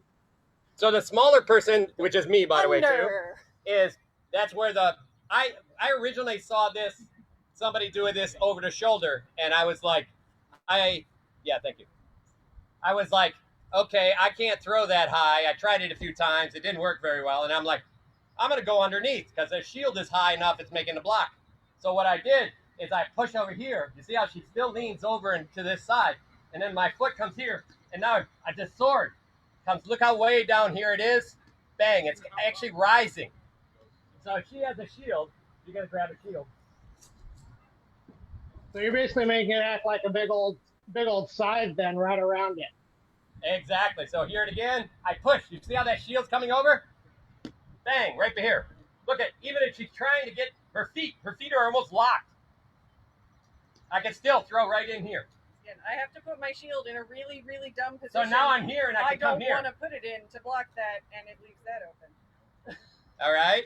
So that's how that hook works. And if you really want that hook to work really hard, here you are. You can add a little bit of feet to that. I'm here, and I'm all the way back around. And it has the added bonus of when he starts going that way, he's ducking behind my shield because I turned it this way. I'm using her shield. Her shoulder is behind me. She's playing catch up with her sword. So I don't even know where he is to know what to block. Right. So does that make sense? Yes, thank you. It does, and the Skyhook version is something I've seen Uther and Miles do out here. Exactly. With devastating effect. Yeah. The difference Exactly. is in Uther's case, his arms are so long that it's like taking it off of a great weapon. You cannot counter it. That's correct. So I'm going to make Adam do this one because he's tall. And here I am with sword and shield. So he's going to press over here, and then he's going to step right on the side of my foot. Now throw right over, hook right over my shoulder. See how that? I mean, he literally has my whole back, or the back of the head. So you can do this really tall sky hook. See that? Is he hitting your sword shoulder? Yes. Yep. So I do this one when somebody is grounded. Just here's another example of the movement. So if Adam's grounded here, I may do this. Bang, here, right on his sword. You see how he's leaning now into that position? I step here, and then I throw right to his back shoulder. Or if I end up, I can bang, pin, I'm here. Look, he's knowing Rap's coming. Look how he gets that sword over his head, because he knows he has to block this, right? Instead, throw over to his arm instead of his head. Okay? Because nobody expects you to hit him in the elbow when you're standing over the top of him. They expect you to hit you in the back of the head. So all you have to do is lean a little bit and bang right onto the back shoulder or elbow. And in some kingdoms, targeting the elbow or the arm is considered gauche, even though it's totally legal. Right. So instead, what you do is you target their back shoulder blade.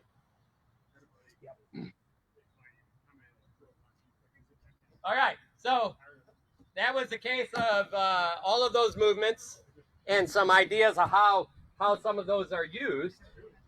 Let me pop over to. We are going to go ahead and today, because I want you guys. I think last week we worked on a lot of flow and guiding. I want you guys to go ahead and get the Pell out again. And we're going to work a little bit of throwing today, okay? And I really want you guys today on the throwing, we're going to work on really precise, small punches out and things like that. I want, when you guys look at those swords, I want you to think about, I don't want the big circles. I want the nice, really tight targets. And remember, I'm going to get in front of the camera here. Remember that even a sword on your shoulder or in front of you can still be a tight turn. Look at that turn, it's right in front of me. Most people can hit with, well, we'll start with the Japanese arts first. And that is 90% of your blade in the Japanese art is used just basically, essentially glide the blade on either side. It's not side to side strikes for a block because that's dangerous for the blade, but they pull those, they just let them roll down the sides. The part you hit somebody, got big strong man lifting stuff around. So is it just one? Okay. We gotta go. Yeah, there we go.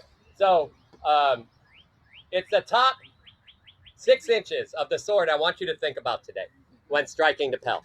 So if you're too close, you're going to hit. I'm going to tell you, even if you're too close to the Pell, I want you to think, okay, if I'm too close, how do I hit with that? Sometimes you hit with that by allowing your body, sit your body into that back foot and then come back up. All right. But today, I want that perfect distance, and I want you to think about wherever your sword is. I don't care if it's here, right? I don't care if it's here, right? It's striking with that last 6 inches of your sword. So we think a lot about striking an opponent in a very tight space. But it's not only about striking an opponent in that tight space, but what you're striking your opponent with. There are some shots you use the middle of the blade with. There are some shots, of course, you use the falset or the back of the blade with. But you should know what part of the sword you're hitting somebody with. If you're not, it's kind of like what we call here junk pool. In other words, you're not really in control if you didn't mean to hit them with that part of the blade. I'll hit somebody with this 6 inches. But I know that that's a hard shot and it's a lot of work. And that's what part of the sword I'm using. So today, I don't want just the nice. I don't want just I'm working on my Pell and I'm going to step and I'm going to throw a blow. But I'm going to step and I'm going to throw and hit with the last 6 inches of that sword. So here I am. Bang. Last part of that sword. If that means I have to pull my elbow back, even, we're gonna get over to this one here on the foot cam. There we go. And come right here. So even if I'm too tight, and I find myself, and this is something we don't talk about a lot, but I think we actually do this, is I'll fall into my opponent. Here I come. just falling in and hitting with any part of my sword. Right? I know exactly what part of the sword I want. I'm gonna fall into my opponent, and I'm still look. I kept this sword literally right here because I wanted to hit with that top part. Right? So a lot of times they're like, fall in, hit your opponent. You're like, no big deal. So now I just hit with this part. Well, that your angle is different when you do that kind of thing. So I want you to really think about what part of the sword you're striking with today. Because the more you understand that, the better when you're outside range. I'm like, I can take this 6 inches and hit that elbow. There we go. Yep, I could. Could I take this bottom part and hit the elbow? Even if I'm close enough, it's actually pretty hard. So you have to, so even if I'm close, here, look, I can hit it with the last 6. But still, I'm going to still hit it with that top part. Okay? That means I just pulled it in deep. Sometimes what happens too is you have somebody blocking. They have a sword across his head. If I go and try to hit it here, I hit the sword. But if I hit with the top 6 inches, I'm under that sword. So this is why it's important to know what part of the sword you're hitting with. And I don't care from what range. You guys, we're learning all of this flow and body stuff, and you're learning how to control your center and where it is now. So if I have to pull my center back and collapse, you can do that now because you know how to do it and you have good control of your own body. So we're taking all of that understanding of control of your body and we're adding it to where we have control and what we're striking our opponent with on the sword. So that's what we're going to work on today. All right. First, though, I want everybody to go get water. I want everybody to refill their water and get their pals out. And we're going to give you about 5 minutes. Okay. So, and then we'll be right. We're going to stay here. You'll hear us rambling, and that's fine. But let's go ahead and get all that water refilled. Yay, water. You're going over there. You go, Clem. I'm going to go get water. Grab, walk through the hand drills. Go grab your other hand guards for everybody. I think, does he have them all? Oh, perfect. You can grab there's some swords. I got a sword. Good. How you doing? How's that knee? It's all right. There's a lot of work there, isn't there? Yeah, it's a little.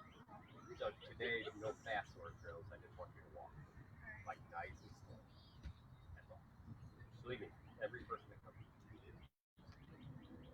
even guys have super energy when the guys like you can forever. Okay. And he's a really nice guy. He's a coach, corner guy, Andre. But he's like me, had me 20 years. And he was like, man, I can barely walk up the stairs. So. I did. I loved it. Yeah. Come on in. Your water potable. I also have a case of water bottles over there if anybody wants one. You're actually relatively cool having been in the garage.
It's very, very low.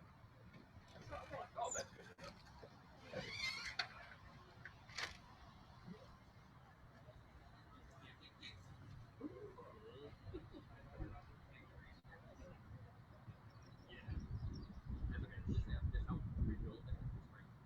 And that's actually what everybody's been doing is rebuilding and strengthening. Believe me, everybody's like, oh, I got a lot of mistakes every day after we have. You can ask these guys that have been doing it for a while. 3 hours.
All right. I think we're getting up there. We're going to have to make Louis had a nice little house for us last week for the computer, so we get the sun in the afternoon here.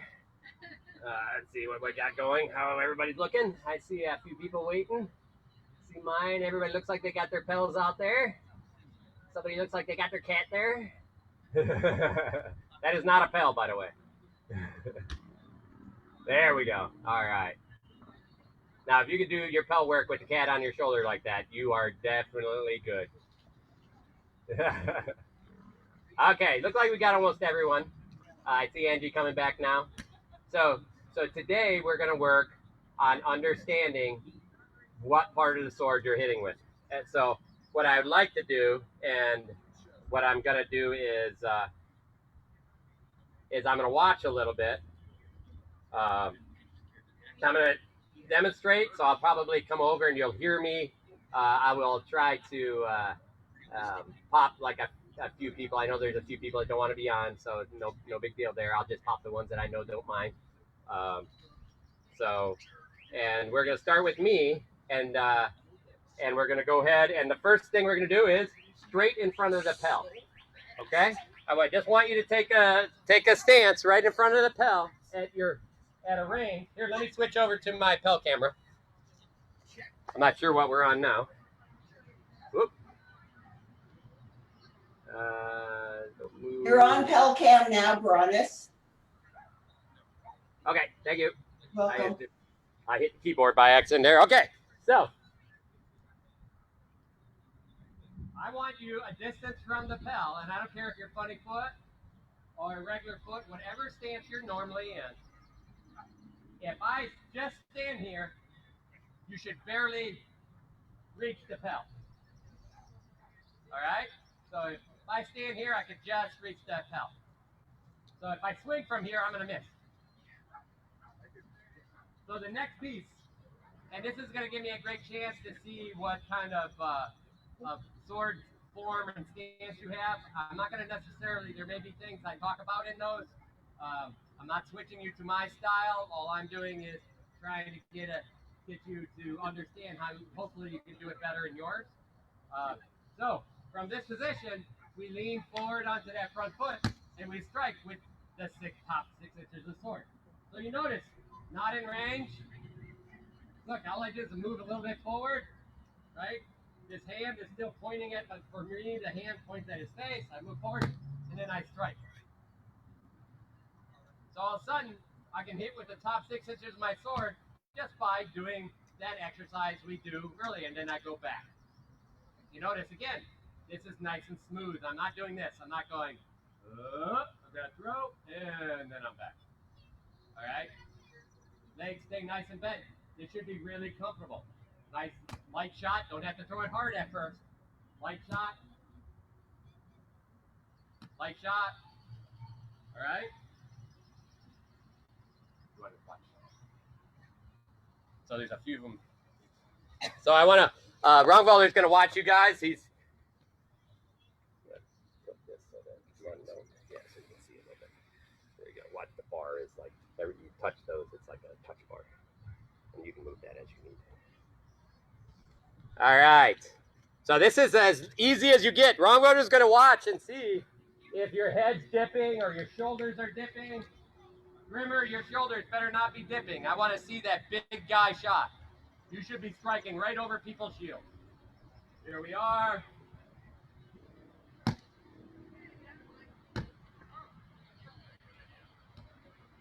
As you get better at this, you can literally shift into position, and then sometimes I'll rise at the very end to break a different angle. But for now, shift and strike.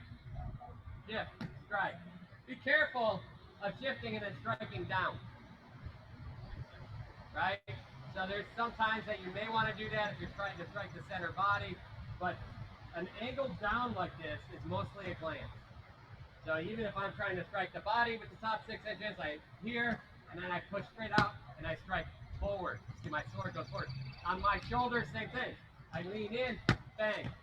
Straight, you know that's a straight. You see how the sword's going forward? It's not doing this. It's not doing this. Now, I lose all that defense. Just straight, bang, right, bang, top of the head, bang, bang, body, anywhere you want. You can even go a little bit of black bang, of offside, bang, offside. But that should be all with the top of your sword. How they doing, Ron Golly? Pretty good. Grimmer, you need to just relax. Yeah, when you throw, literally just throw the sword. Don't use any power. Yeah, see how much faster you are? Really nice. So today's the first day we're really going to go, you know, we oftentimes do a movement and then a blow. But we don't talk about the blow. We talk about why the movement helps us with a shot. Today we're going to try to dig down into the shot mechanic itself a little better. And that's why, you know, it really helps that we have Ron Galder here watching, because he can help you just with that relaxing piece. I want, and this is a good way for you guys to see this, is if you add a lot of tension to yourself, you're like, you're holding tight, you shift, and now your hand is collapsed, your hand is really tight on it. I'm going to get my other sword so I can show you. Magrat, keep your hand in front of your shoulder so your shot comes straight forward and doesn't loop. Yep. If you want to hit on the side of the head, you just turn your hand. You don't swing the sword. Push the sword forward like a punch. Yeah. All right. So in a sword, in that hand, there's a very nice video. We'll post it up later. Steiner showing mechanics of a sword blow. And what you're going to see is these top fingers hold the sword and guide the sword at the beginning. I'm not holding it super tight, because if I hold it, you know, look at the angle of my sword to my arm. Right? Here's that angle. Now, if I roll it from the top fingers down to the bottom fingers, now look at my angle. Totally different, because I let go of those top fingers. So these are kind of those trigger fingers. You can literally, I teach people to stand right here in front of the lapel, arm, put your hand under your elbow, and now you just pull and you try to hit. Just like that. You notice I'm not bringing it in. This is the end part of the mechanic of throwing a blow. There's a lot more. We know there's from ground all the way through your shoulder, elbow, arm, then your fingers. So, but we have to know every one of those pieces. And along with those is one super important part Ron Golder just pointed out, is you have to relax with those. If we stay in tension, you're holding yourself back. Tension will slow your blow down. You know, and remember, some tension is actually nervousness. So you have to also believe that you can do it. So if I'm nervous, it's like, I gotta throw this blow, and I don't know if I can. Well, all of a sudden you can, because now you're not committing, you're not fully invested and fully relaxed. But if you're like, hey, there's nothing to lose here, right? Okay, there we are. Okay, so it's this little. So some people use darts as an example. I'm not much of the dart example. I tend to throw the sword much more like a whip than the hammer. You can actually, you know, if you step into people, you can change that to the hammer. But the hammer is when you're using a hammer, you still let go of those front fingers if you want to get more power, right? Turn it into a whip. But some people are just like, push that really hard hammering stuff. But the idea is you create this relaxed, tight, that 1-inch punch. Bruce Lee is relaxed, and then, you know, from here, this last 1 inch, that's when all this comes out. Right? All that energy and the breath. Instead of, here I'm back, all the way through, and you're wasting all this energy all the way until you hit your opponent. So that same thing goes for a sword. All right, so let's do 10 more really quick, super relaxed blows, and then we're going to move on to a different blow. Eric, you're nice and level and smooth, but remember your shot goes forward and not circular. So when you were throwing with your left hand, you were targeting the side of the head, you were beginning to turn your hand out and not forward. So you were swinging instead of pushing. On the other hand, you were very smooth, which was really nice. Yeah, I'm not used to throwing with my left hand, so that's I'm working on that. It's a good point, everyone. If you are trying to figure out what you're doing wrong with your shot. If you throw with your offhand, you will make the same mistakes, but they will be much larger. Yeah. And then put it back in your primary hand, and I'll bet you money you're making the same mistakes. They may be smaller, but they're the same. Hey, buddy. For everyone, on impact, your sword should be parallel to the ground. It should be horizontal. If you're not, you're actually going to hit the opponent's shield.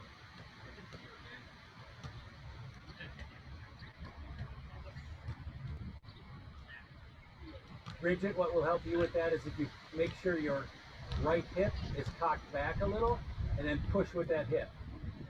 Yeah. See, now look, you're faster now too.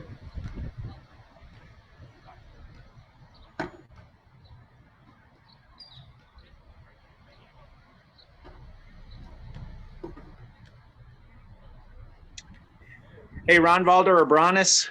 Yes. This is Blue, and I apologize I don't have video on my Pel, but one thing I'm noticing is as I'm trying to hit that top 6 inches, I catch myself leaning over my feet. I'm trying to explode into it, and I'm leaning over my feet, so I didn't know if you could help me with that. That's understandable. Remember we talked before about the power in the football thing where you tend to hunch and get behind your shots with your upper body.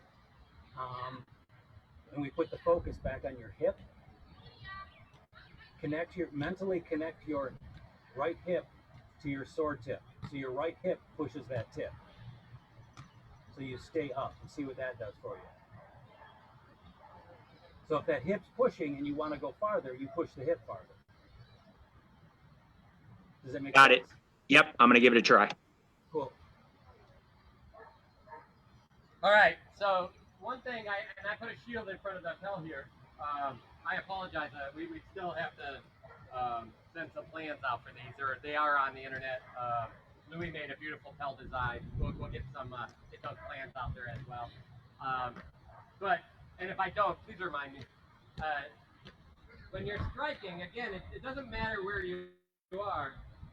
Be careful of just saying, okay, every blow has to come a certain way. So the blow could be changing. In fact, really good practitioners understand that. So again, if we're at this perfect range where we have to lean in to throw, we're going to do that again. But this time, maybe we're going to lean our body farther over. So in this case, or we can take a step and throw at the same time. Here I am, I step, and I throw. Here I am, step and throw. So in this step and throw, what's happening is I create a bigger gap here behind. And I'll show you on the film here really quick. There we go. If you're looking at him, so you can see that the head is barely there. So what happens is, if I'm standing right in front of him here, you can see I have to come way across to actually get past this shield. But if I step here, now the angle over my shoulder looks like this. Now you notice how much more, here I am, how much more of the head I have. So that's what becomes important, is that's what a step can do for you.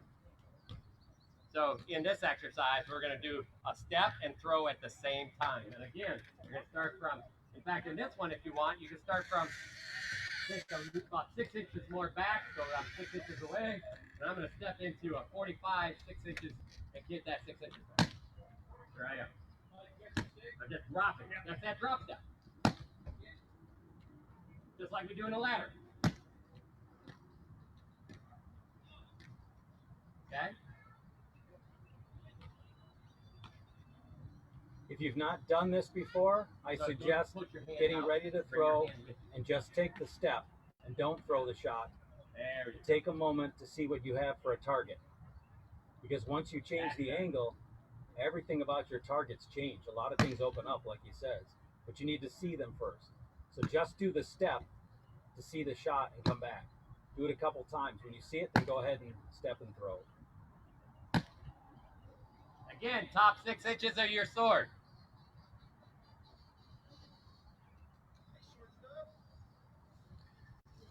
If you feel comfortable with those, what I'm going to do for you this time is I literally take about, instead of being 6 inches away, I want you to go ahead, put your sword on his head. And now watch what happens. If I step in, I'm hitting with the middle of my sword. If I stretch up.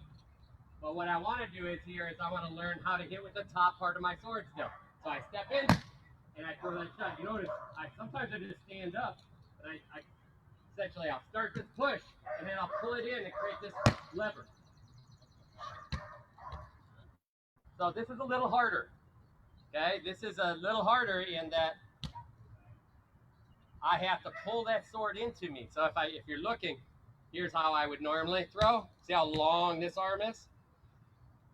Here now, see how I pull this elbow into my body a little, and I create a whip with the top of the sword. But I'm still able to hit with the very top 6 inches. So Bronis has given everybody like 3 different ways, sort of like a mid and higher level versions of this. This doesn't mean you should be trying to get them all into this time. Do just the movement. If the movement's comfortable, go on to the next.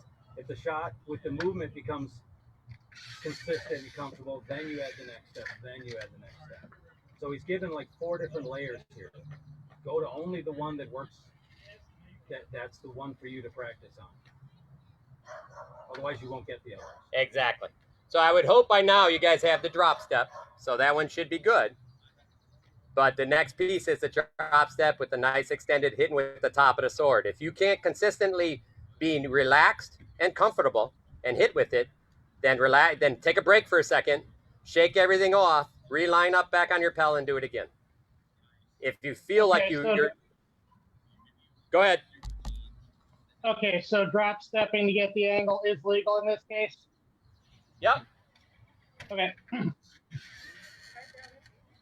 I was finding myself doing that I find myself doing that since I'm 20-foot Florentine to get the angle on his right side. Yep, and in fact, that's what we're executing here. You have to understand, with that drop step, your opponent gets to see more, but because that sword is traveling at the same time as the drop step, hopefully you're beating them still. Hey, Brown. Like this? Romwalder's watching, so which one? Stay a little bit lower. There you go. And when you go across and you throw that shot, watch your shoulders beginning to lead your movement. Make sure you stay under your shoulders, or your shoulders over your head.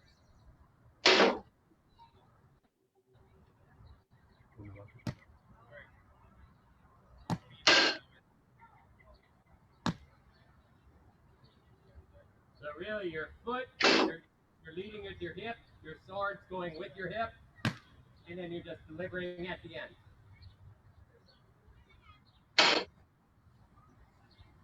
If you get closer, for me, I could practice a little close here. Germanicus, back up inches and see how that does for you.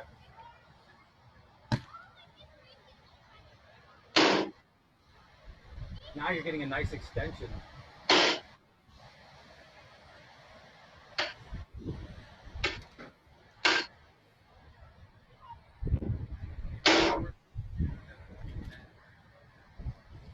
So what you guys should be feeling here is a little bit of opportunity. So we're working on sword control and understanding of what you're hitting. And this is really what I'm really wanting to focus on is that perfect. I'm hitting with the top part of my sword. I'm hitting. I'm the timing in my step and my look. Here I am. Look how my sword is already traveling as my foot's traveling, and then I throw. So you can, at first, if you're not feeling, you're not sure, take the step and then throw, nice and slow. That's 2 motions. Later, 1 motion. It's very common for you to break these down into pieces, slow them down, sometimes agonizingly slow, so I can see what my body's doing. It makes the actual execution much stronger.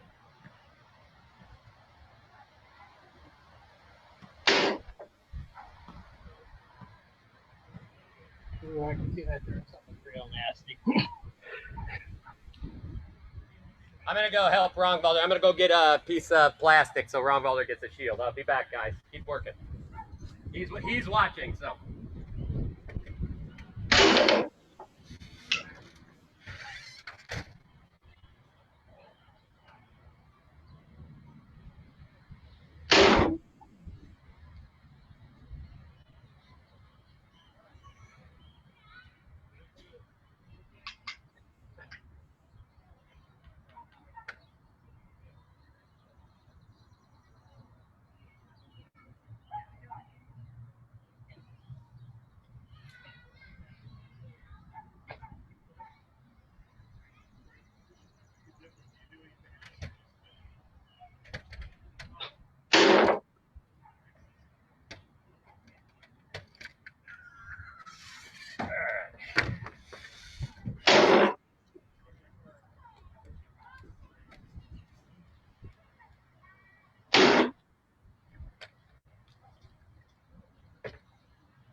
Actually, prefer to have your hips underneath you as you're extending you're beginning to reach.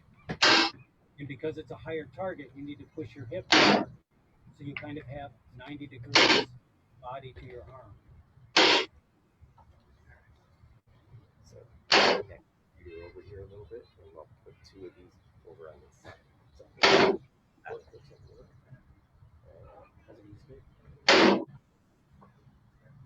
put a clamp on the front.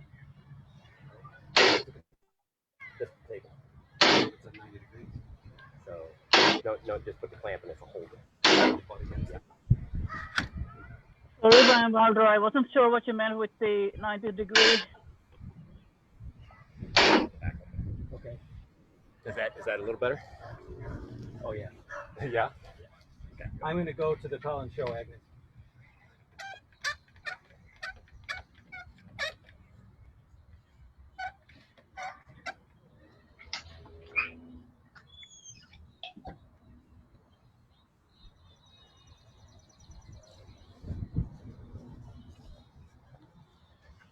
All right. I think we're still on that Pel cam. Yeah. Hold on, Ron Valder. Let me get on. Are we on the Pel cam still? I think they're both up. I don't know which Yeah. one. Yeah, it's still Cam. We're on yours. The 90 degrees I'm talking about is your body. A little louder. Is your body to your arm. So this shot you want, this 90 degrees.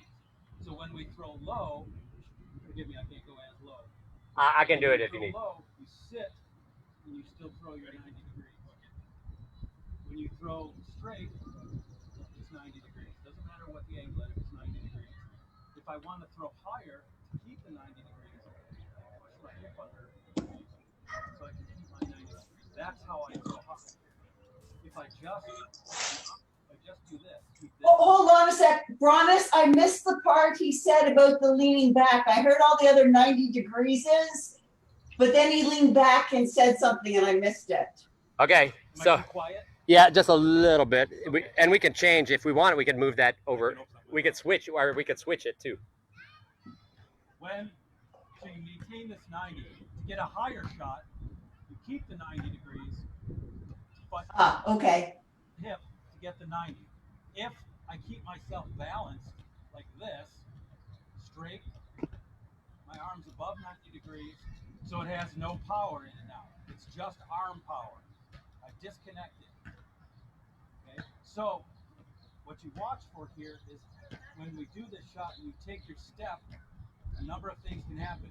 You're stepping sideways, which makes you want to lean. Don't lean. And because we're working sometimes at a long range, you're going to want to reach. When I reach, I lose my connection. This is my shot. This is not my shot. Does that make sense to you guys? So there's a lot of complex stuff going there, and we want you to understand you're not going to get it perfect. But the idea here is what Ron World is showing you is that the connection of the shot in your body. When you lean over your shoulders, you disconnect your hips. So if you lean your shoulders down, you're disconnecting your hips. It's actually hard to turn your hips then. If you're standing nice and straight and you got that arm out there, then your hips can still be engaged. What I have found is when I hit someone and it feels like it's a solid shot and they're like, no, it's no good, part of me gets mad. It's like, well, that was obvious. Why didn't you take that? But I have found that if I look back at my body mechanics, virtually every time they called it light, it's because I did this kind of mistake, where I leaned to the side or I threw a headshot here. For me, it felt like all this effort, so it felt really powerful. But because I was disconnected, all they felt was a slap. They didn't get a shot. So the 90-degree angle that you're talking about is here. It's like under your armpit. Is that what you mean? So is this the 90 that you're talking about, or? Yes. Yeah, that's he's saying yes. The angle of your body. Yeah. Your weapon. So there's a, yeah. Okay. Cool. Square right here. So to throw higher, I bend my square. Now, for those who haven't seen this before, this is not pushing your hips over your feet. That's a different kind of movement. It is not leaning backwards so you fall back. You push your hips forward and your shoulders back so your balance is the same. I can get it, even with my bad knee, I can get a fairly high angle. It's almost like a limbo. Yeah. So you're doing a limbo. You're kind of centering. You're still learning how to center that body a little over it. So you're leaning back, not with the shoulders or you're falling back, but literally your whole body flexes through the center. So the leg shot Rongvalder's talking about is, let's go ahead and do that one real quick, because even Rongvalder was working on this one. We added this leg shot. Actually, I was going through. I got leg held video for Pels out there, and it goes through all leg shots. So a lot of times many people throw, and I see this especially out west a little bit, is they throw the leg shots, and they're not that they're wrong, because they still hit people with them, and believe me, they're really good. They'll chop. So here I am. I lean over a little, and I chop that leg shot on an angle down. So one problem is, and this also I've seen this a problem after watching all these videos and Great Fighters of YouTube on those, is that because that shot's going down, you could literally hit low a lot. The other problem is you get a shield in the way, because that shield is also in an angle. So it's in that angle that you're throwing. So instead, no problem, Margarita. So instead, the idea is when you get to throw this, you're gonna take that 90 he was talking about. Look, now my 90 is here. This isn't 90. That's 90. Right? So here we are. When I drop, it's that. So I'm going to show you in my feet in this, because we've done this drill for warm-ups over and over again. Let me see if I can get this little ball freed up so I can move it. There we go. All right. So I'm going to show this leg shot. Now watch my feet. A lot of times we'll throw this. Come up. You remember, here's our drill. Look at my back is straight, and then I'm up, and then I push my toes. Here I am, down, and I throw that blow.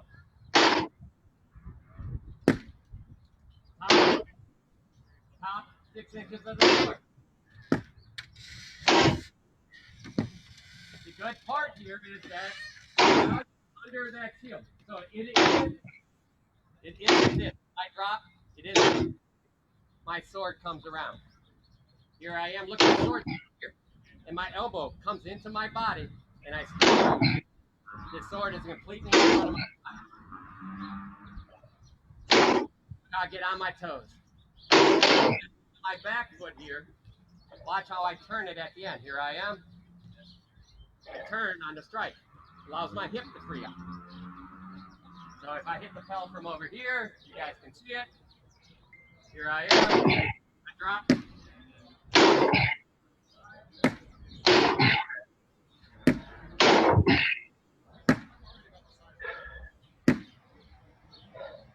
And you're dropping. The good part about this is all of this is dropping power into that leg. It's not you're cutting an angle. A lot of times you lose power with a cutting angle. Right? So this is swords coming underneath that shield. You can do it. Good part about this is because it's not rotational, because I'm not reaching out here and doing this, it's pushing straight out in front of me. Here I am, push straight out. I got actually more distance. So that's the idea. So again, get in your pill, drop, throw. Pick a point on the bottom of that pill you believe is that leg. If you know, oftentimes I'll stand next to the pill. I'm like, okay, I'll put a tape right there, and then I can kind of go up those to make sure I know, and I can see where I'm hitting and see how much difference is from the original top part of the leg. Do a few more at 1/2 and 3/4. That camera lags, so they miss the shot. I'm going to do it over here a little bit. Here I am. So I drop onto the balls of my feet, and then I just turn. See, I turn that hip. Here, turn my hip. So here it looks like Watch in the front of parts you. of him. Watch his knees first, Here, then his hips, and then I turn that hip. then his hand. So I'm going to do all separate. Drop, turn, just turns his hip, then this sword comes out and across. And you'll notice that sword travels forward. It does not swing in a circle.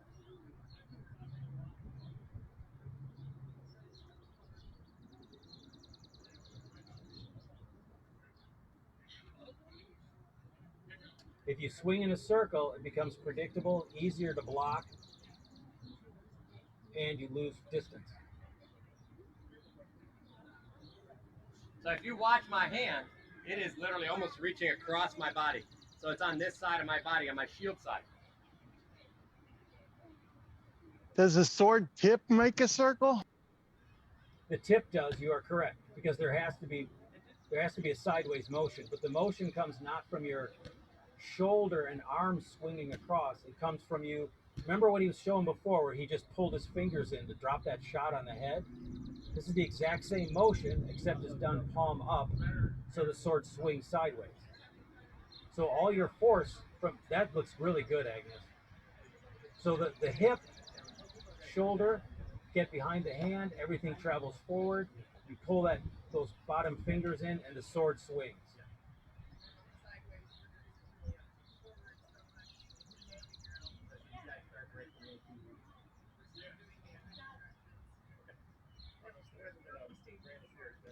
Do not try to do this hard. Do not try to do it with power. It'll wreck your body mechanics.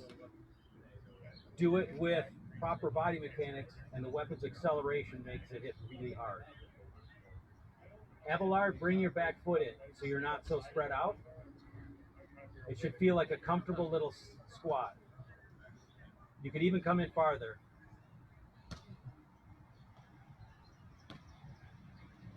See how you're leaning less, Abelard, now? You're still leaning some, but you're not falling over. Good.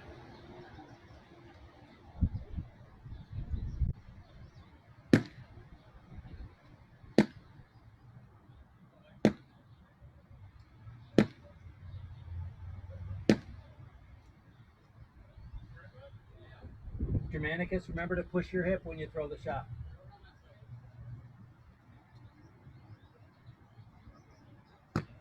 You have a question, Bridget? Okay.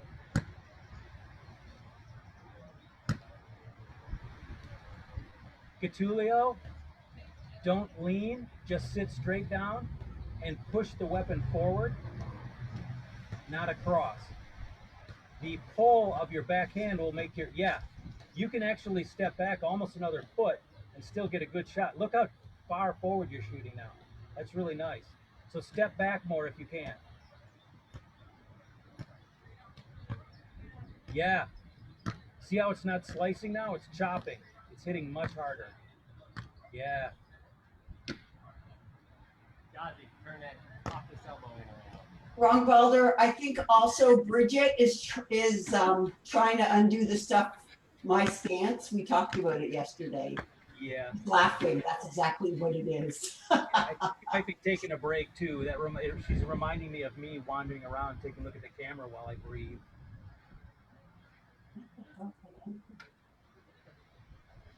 All right, how's everybody doing? Are they ready to the leg shots? Did everybody get through some leg shots? Yeah. What do you want to go to? So we're going to work on what is going to be, we do this exercise all the time, and that's the fall in shot. In other words, we're out here. I'll come over here a little bit so you can see me. Let me adjust the camera just a little bit. I think I might have moved it closer. There we go. All right. I want you to see Bob's head a little more. There we go. So, we do this shot. We've done this shot a number of times. We're going to stand way out of range, about a sword length. And this time, we're going to go ahead. We're going to move. And just as you're pulling, you're going to, and taking that step, I want you to throw the blow. Again, I want you to concentrate on hitting with the top part of that sword. So do it slow at first if you have to. Here I am, I step, shoot, and then step. This is that slow motion, right? There we go. Here I am, step, shoot, step. Now do it again. Watch, he's gonna do it a couple more times. Watch his hip. Do you see how his hip is what drives him? He gets a distance not because he's reaching, but because he pushes that hip. So later what happens is that step turns into a step throw at the same time. Here I am. Bang, my sword's almost leading the foot this time. So here I am, I'm just falling, I keep that. You notice my body, like Wrong Road talks, my body's still staying nice and straight. And then I'm in. Here I go again. And what I'd like you to do is work, look, I'm going to step almost out of frame. Pretty far away, you can see the sword.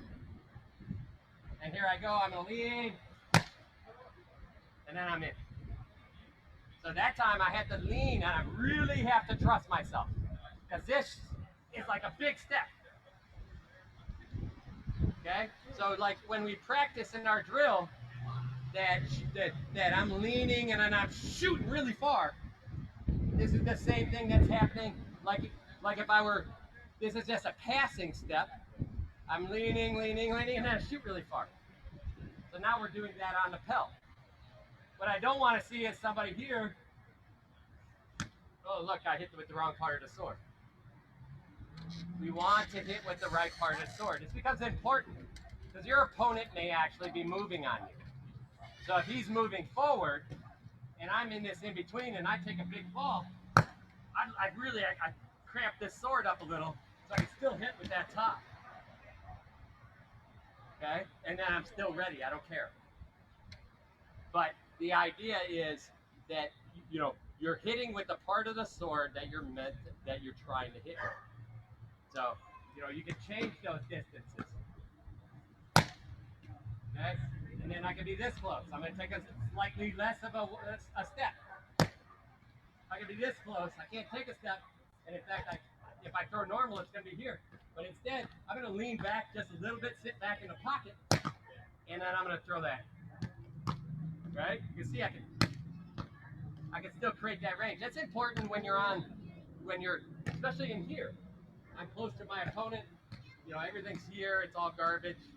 I might push into him and then push back up and then change that range and create a distance between me and my opponent.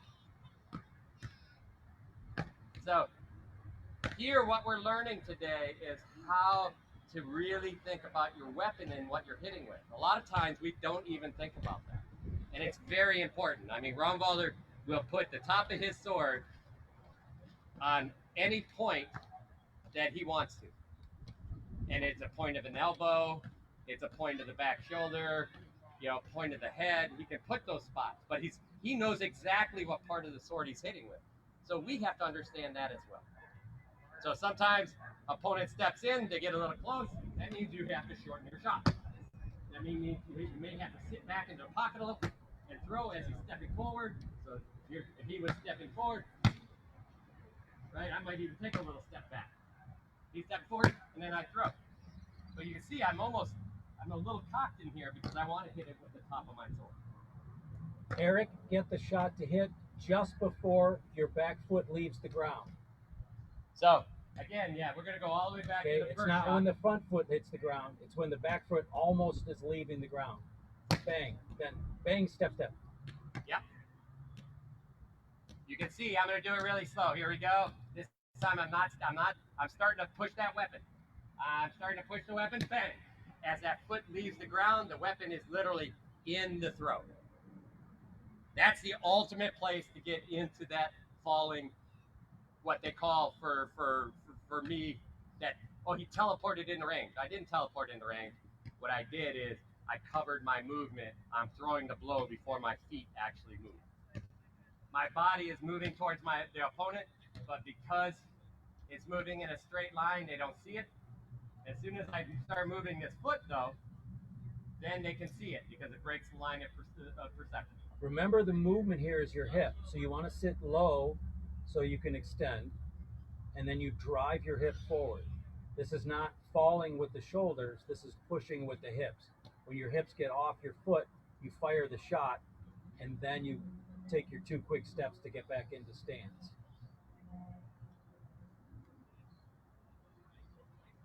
So the goal is to make it impact before you actually leave, before you actually take a step. That's the goal. You don't have to be perfect at it first time. You won't be. If you're anything like me, you won't be.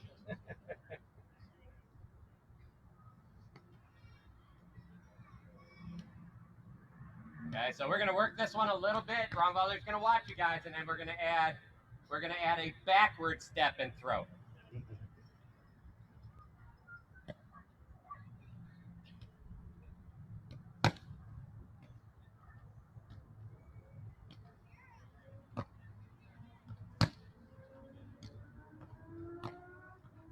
Something that helped me with this one to get the timing right was to put my sword aside. Just put my hand up, put a finger up, pointing up, and then as I lean, extend that finger and arm out towards my opponent's face, and try to time it so my arm extends out just as my back foot is leaving the ground. So I take the sword out of it. So, and again, remember everybody, we're just trying to hit with the top 6 inches of the sword today. Yeah, I'll see if I can do it. There you go. That way they can see your hand too. Be careful of that knee, please. Okay. That's the way to Angie. I like that. All right, Ronvalder's at the Pell if you want to see what he's doing. Testing my knee first. Yeah, he's testing his knee to see if he can't go over that. So beware. So see how I'm upright? I'm leaning. My back foot is almost off the ground. This is the point where I throw my shot. So about the time I impact, my back toe is just touching or just coming off the ground. So that's my actual impact. So bang, bang, bang. Right. Except I do it farther away. So as I lean, I go bang, step, step. So that's what he's talking about. So lean, bang, and then step. And I'm back in my stance. Doesn't matter that I'm closer. In fact, that's what I wanted. Yeah. Not bad, Eric. Lean with the hip. Pow. Step, step. So another way to think about this is like think of top of your sword, yes, and make sure like move your belt towards the Pell and snap with the top of the sword. That's a good one. There you go. And you see how your foot just follows, right? And then add the second step in there, Eric. Nice, Dramaticus. That's the idea. Are you getting this, Grimmer? How you feeling with this one? I'm trying to figure out which stance you're in to begin with. So we're in this stance that we're doing. We are not sword foot forward. We're in our sword foot is back, our standard stance. If you're sword foot forward, then what may be happening? I'm not even sure how to do that. Let me see what goes. Do you know how to do that? It'll be the same. Okay, so Ronvalder said it'd be the same. He's going to try to show it. If he hurts himself, I'm going to yell at him. So again, watch. He's going to lean forward, and then he throws, and then step, step. So sword foot forward is the same thing. You lean, and then throw, and then step, step. He's trying it both ways here.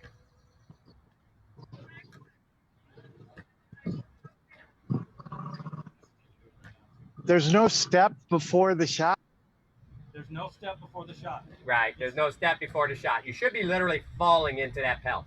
If it becomes too difficult, what worked for me is to, the whole point of this is to be able to extend this really long shot, pick your shot, which is the entry weapon, take 2 steps, be back in stance, usually somewhere around beat range, depends what you want. Okay, that's the goal we're going for here. If the first part of it is difficult, like it was for me, to break it down, what I did is I moved up enough that if I stayed in stance, I missed. If I pushed my hip, I hit. Okay, that's the first part of that bit. So just keep breaking it down until it's the part. That's what I did. So I started back here, lean, hit, lean, hit, and then found that I could actually back up a little bit more, push my hip a little more, and get a hit. You get to a certain point where at the end of your lean, you're going to start to go. That's the place where this step happens. So start just out of range, lean, hit. Lean, hit. When that's comfortable, back it up. Lean, hit. Right at the edge. Lean, hit. Okay, and back it up. Lean, hit. And step, step. So rumblers, so we're kind of getting there with stand in front of the pel and throw, lean and throw and hit. In this case, what's happening is now Ron Wilder's saying adjust it a little bit until you actually have to fall in. And then once you feel comfortable with that fall in, you can actually still step back farther back and see how far you can fall in without tilting your body too much. Ooh, and who is that? Okay, I'm gonna highlight real quick. Sigrid and William, go ahead and do that again, just so you guys can all see. I'm gonna replace that spotlight. There he goes. And you can see how far away he is from the pel. Okay, and you notice that he's practicing a couple of things there. He's falling, throwing, and then rolling. He's actually doing a nice job rolling around the pel. Bang. See how and then he's rolling. So he's still keeping his hip engaged.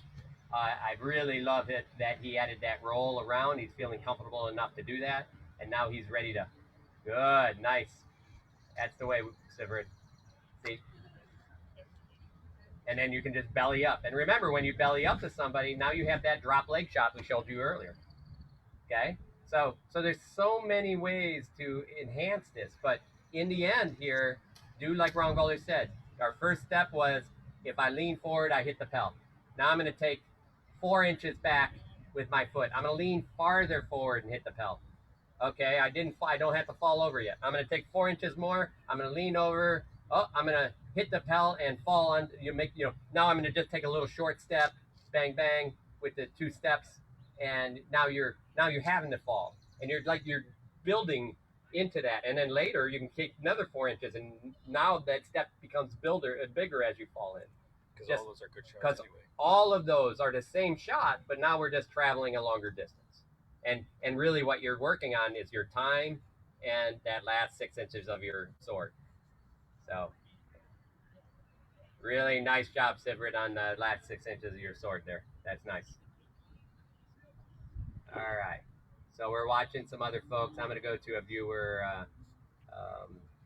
I can watch everybody here. Gallery. I'll be back in. Okay. There we go. I'm going to watch some folks. Let's see who we got trying. There we got Grimmer trying. Okay, I'm going to highlight you. So you're going to make it perfect for everybody to see. There we go. Nice. Make sure to keep your eyes top of that pel. That's it. Good. Now you're looking a little more comfortable. You give me a thumbs up if you're feeling better about those. All right. I love seeing that. Good. Now you can go ahead and take maybe 4 inches back a little bit. Now you're going to have to trust yourself and be careful on your knees here because you will be taking a bigger step. There you go. So that time you led with your shoulders a little bit. So now work on keeping that eye height and pushing that belly. Yes, that was better. Good. That's the way. I'm going to take a look. Bridget, I'm watching you for a second.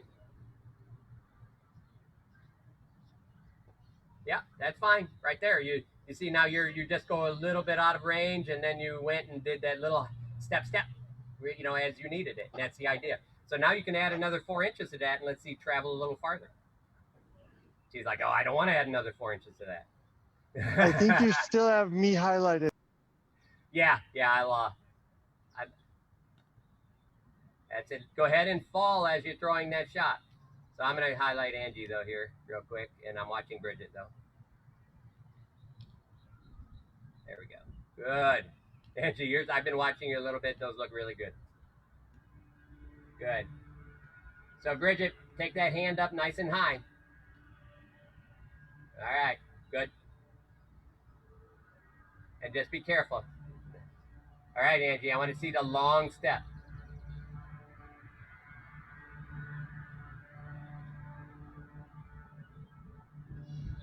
All right. So is that one step or is that more than one step on that fall in? Awesome. Those are really good. You're way far away. I don't know if you're feeling really good about those or what, but they look good. Awesome. They definitely look good. Tulio, I'm going to watch you for a second. Go ahead. I like you wearing your helmet. And I love a painted helmet, so it's even better. Good. So now you're kind of leading with your step. I want you to don't step too early. Good. So you're just ahead. You're stepping just ahead of you're stepping just ahead of your sword. Think about the sword first. Think about literally, I'm going to hit that pell before I fall, or before I take that step. I'm going to hit the pell. Bang. There, that was even closer. You notice how the sword almost hit as your foot hit. Good. You're getting even closer. That's better. Good. Much better. That's what I wanted to see. Good job, man. Very nice. Blue, I'm going to watch you for a second. I'm going to replace that spotlight. There you are. I got my pals around the corner, so I've been watching and then run over and doing it. Okay. How do you feel? Good? Yeah. And boy, all the footwork we've done over the weeks and months, and then when you do it right, it all feels good. I hope everybody's feeling the same way. Yeah. I talked to Ronvalder because I was leaning forward a little bit, so we tweaked that a little bit. But when you've got that core and hip, when you're falling and that core and hips is going first, yep, the stroke just comes natural, and there's so much power. Yes, that's exactly it. And then without having to use your shoulders and stuff. All right, let's see, Derek. Darlington. There you go. You got a nice place there. I like it. There, looking good. Nice. That's a really nice fall. You're picking that up. That's it. Look at it. Bang. There you go. Now, I want to make sure you're hitting with the top 6 inches of that sword. All right? You're probably just a little lower than that right now. I want total control. There you go. So even if you have to bend your elbow in a little bit, pull it into your body to hit, that's perfectly fine. The more control we have with our sword, the more we can do other things. And that's why I really pushing all you guys today on the sword control. This is, I know we haven't talked about this, but I really wanted to get that feeling. Good.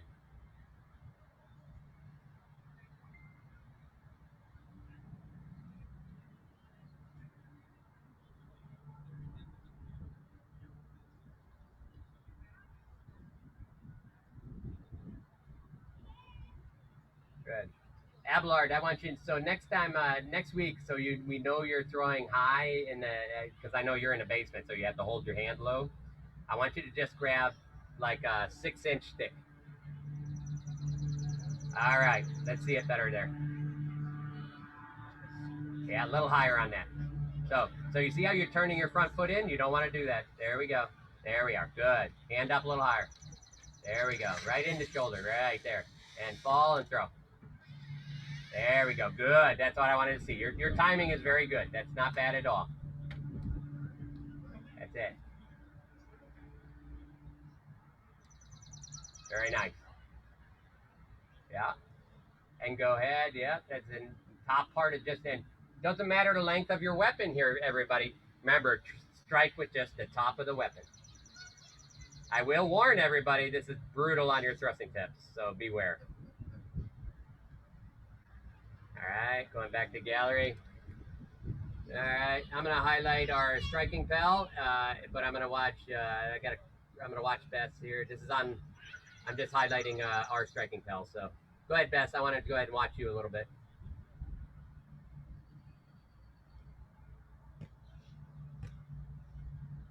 Ah, I missed her. She ran away.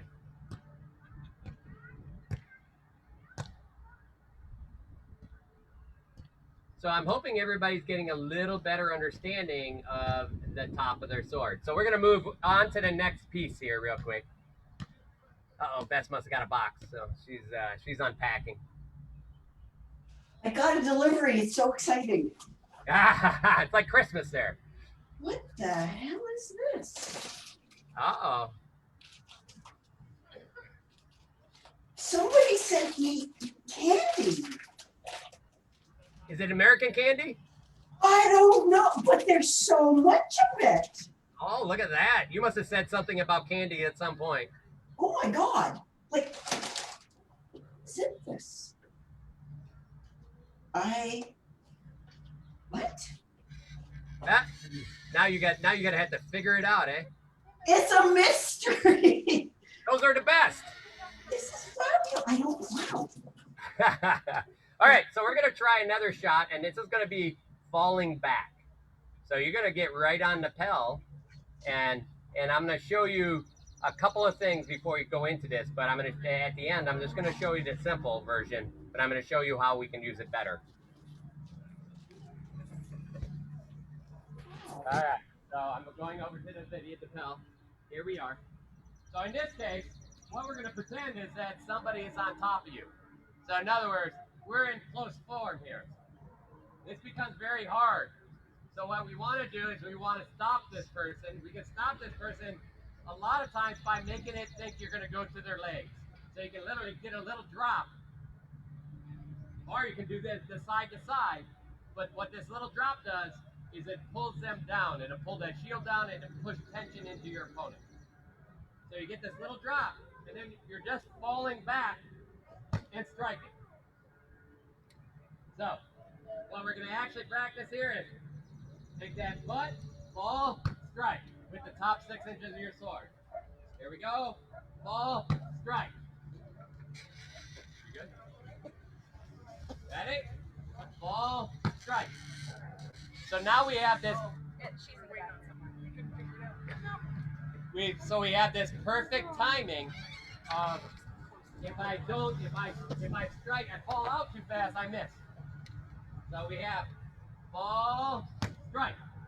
We all learn how to fall. We all learn how to go forward now using our center. We all learn how to go backwards using our center and just putting it over the back of our heels. So now we're using what we know and we're concentrating on the top part of our sword. So fall, strike. Right? I want to practice that. This seems like a really easy exercise, but really it tends to be a little more complex than necessarily you think, because there's 2 pieces into this. Is that once again we're concentrating on the top part of the sword, and we're concentrating on making sure that we have this nice smooth falling action. If you're leaving range, the timing needs to be perfect, right? Yes, doesn't it? So this isn't, oh, I'm going to throw and then I'm going to back. You're doing both at the same time. So later this becomes freeze your opponent, strike as you leave. So here we go. Here I am. I'm going to show you this. We'll try to show this exercise at the very end. But there's what I call, that could be a hand freeze. You could just push this out. Hey! And just drop into your center. If you notice, I'm just dropping to the center. Hey!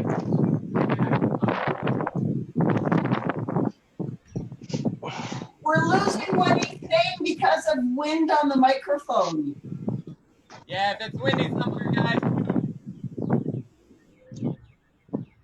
we'll see who's making noise here.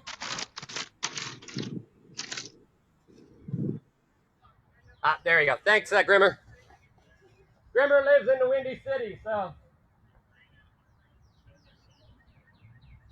How they doing on the fall and throws? I'm watching. Okay. So be careful not to do this. So this is something to watch in other people and in ourselves. Is a lot of times we'll bend and throw. And now we're crouched into a V, and this is not what you want, because now you actually can't throw high anymore, and your shield is down. So that is not what you want. You want fall nice and tall. So beware. This isn't here, because that becomes very hard. This is, okay? In this case, sometimes this even leads into what Rumboldr talks a little bit about, and that is the lean, the lean back and angle your shoulders, angle your body to throw that upward angle. So if it's a taller guy like Grimmer, I may be, here I am, I'm up here, okay, and I throw. Agnes, do you normally fight with your feet side by side? Or are you doing that? Okay, take your regular stance. Am I squaring up? Or what am I doing?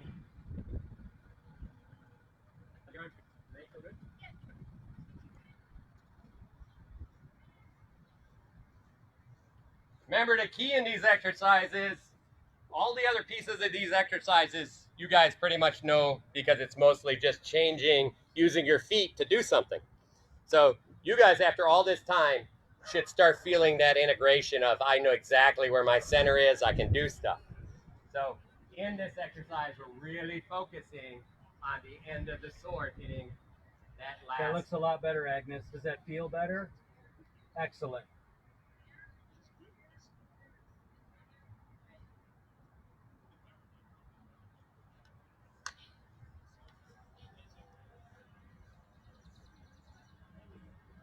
Abelard, it looks like you have good timing and you're smooth, but do it with a lean instead of a step. So that shot should go before that back foot moves. Yeah. Yeah.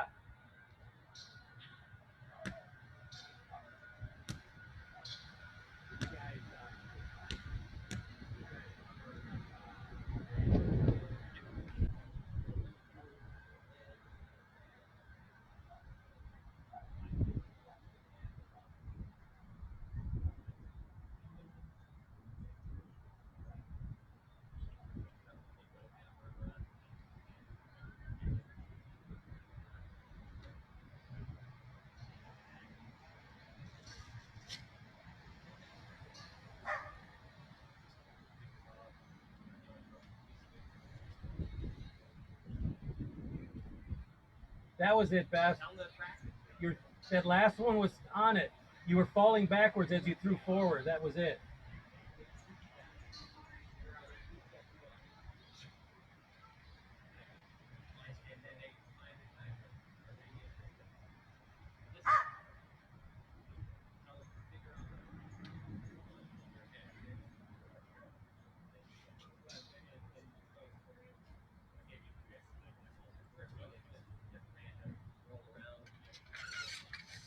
Sterlington, see if you can get the shot to land right before you pick that back foot up.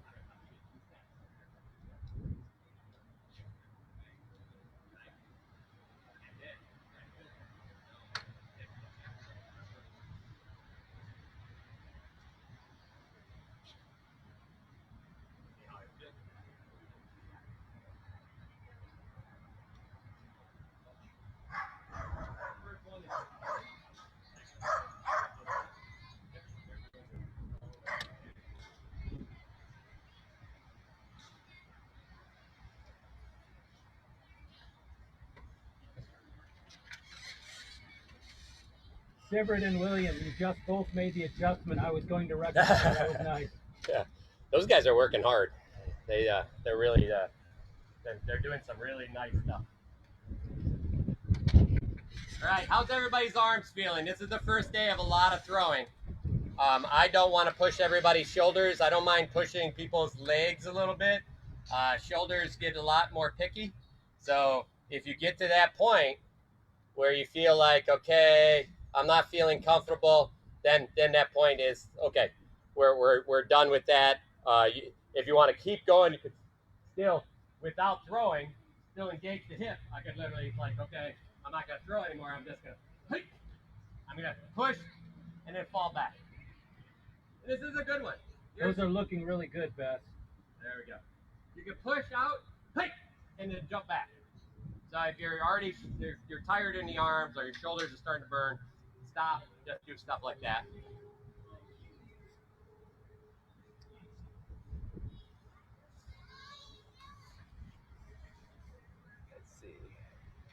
See, Beth is going to make everybody look bad by being the only one smart enough to stretch out. In between, I know she's a smart girl. All right, so just because I'm a little worried about everybody's shoulders and the first day of really throwing, let's go ahead and talk a little bit. I'm gonna just let me highlight this computer, but you're gonna come back and sit, okay? Not that you want to, but I think I'd like to let them see you. All right, let me change some gallery stuff so we can you guys can see us talk on the computer. I just had integrated maybe. Oh, there it is. Hey, you get to see us talk in the dome. Does it look like we're in? Oh, we are in a dome. We are in a dome. Hold on, let me highlight that one. Okay, so far it's still on the Pell Cam. Yeah, we're gonna replace now. There we go. We're in the dome. Slide the whole thing forward, and if you slide towards you, it should. Yeah. There we go. We're definitely old white guys now. Whoa. Maybe down a little more. It's just there's no light in here for it to read, so it's picking up the It's picking up the back. Yeah. Okay. I'm gonna have Romwalder sit. You guys get to listen to me all the time. I'd like Romwalder to give you some input. What am I inputting on? I think, man, I tell you what, I'm gonna switch just to. Let's go ahead and switch up to that cam. Okay. I'm gonna switch to a different cam. This cam is terrible. I would like an hour-long dissertation on why lefties are the best. Just tip the camera down just a little bit. That's okay. He's gonna go ahead and step. So we'll do this camera. There's no camera here. Oh, there is a camera. There is a camera. I lied. All right. So and the voice is right there. So that's cool. So now we can. Should Ron Valder be sitting because of his stupid knee? Actually, I'm a little better standing. Yeah, his knee gets really stiff when he sits. That's what I was doing earlier. I was like, I'll just sit for a bit, and then my knee was like, we don't like this. So Romwalder was watching a lot of the sword throwing, and I've been concentrating on a lot of feet and things like that. What I thought, Romwalder, could you talk just a little bit more about what we're trying to do in the sword throwing? Because this is the first time we really had a chance to really look at dynamics of sword. So what I've been seeing for myself, and then as I've been watching everybody, when we first started, especially for me, they had just figured out what the ladder drills were. And I was like, well, hey, at least I'm doing something. I mean, it's not fighting, but at least it's something. And as we built, what I realized is all of these things are layered. They build up to ultimately using them all in fighting. They all do. So as you do them, keep a couple things in mind. First, try to do it correct. Because if you can get it right on the ladder slow, you can get it right on the ladder fast. And then you can get it right on the ladder repeatedly. And then you can get it right in front of the Pell. And then you can get it right in front of the Pell with the weapon. And so on. These things all stack. So keep that in mind as you work. That works in reverse. I'm telling you this because this is what I went through. So with the ladder drills, right up to sword work on the Pell, and even a couple times when I got a chance to fight a little bit, what I did was I did what I could do, and when I did it well, I went to the next level. And then when I had difficulty, I'd back off again. So like with the Pell, like we're doing here with the sword, we're doing the same movement we were doing before with the ladder, and then with the Pell. Now we're doing it with a sword. Okay, so if it gets uncomfortable and your feet get wonky, set the sword down for a few. Do a few without it, pick it back up and do it again. It'll reattach all the pieces.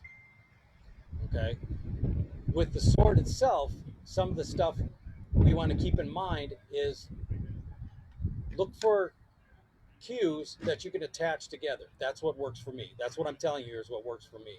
So for me, the big one is this sword hip has got to be what pushes me everywhere.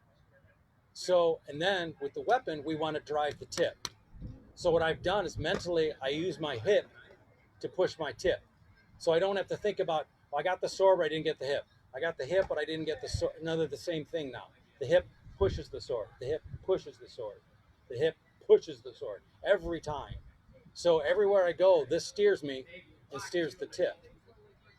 So now when you're moving and doing this stuff with a weapon in your hand, you can do the same thing. So your hip drives you, but don't take your mind off the weapon, because then you become that person who moves around but is no threat.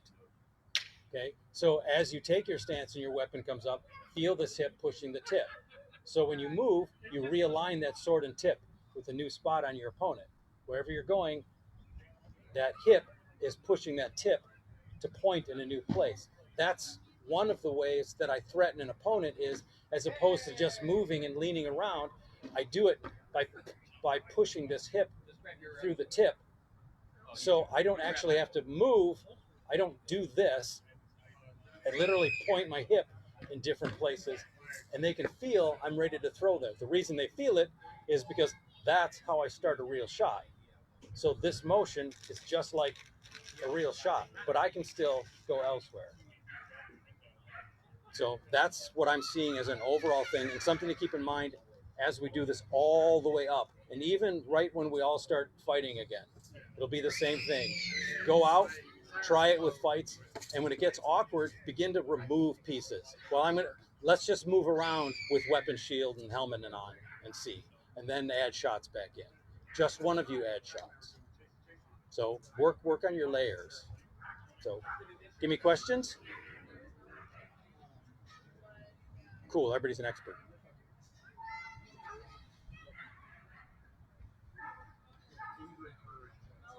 All right, I'm back in the chair. So anybody have questions on stuff we've been doing or where it's going?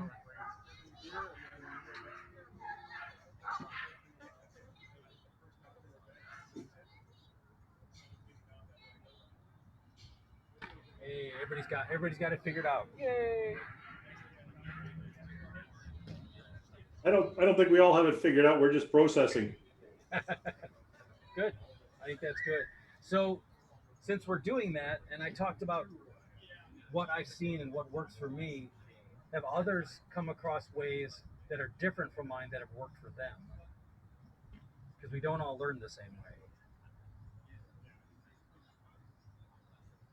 Can you give an example of what you mean? Because right now we're learning stuff that you guys are teaching.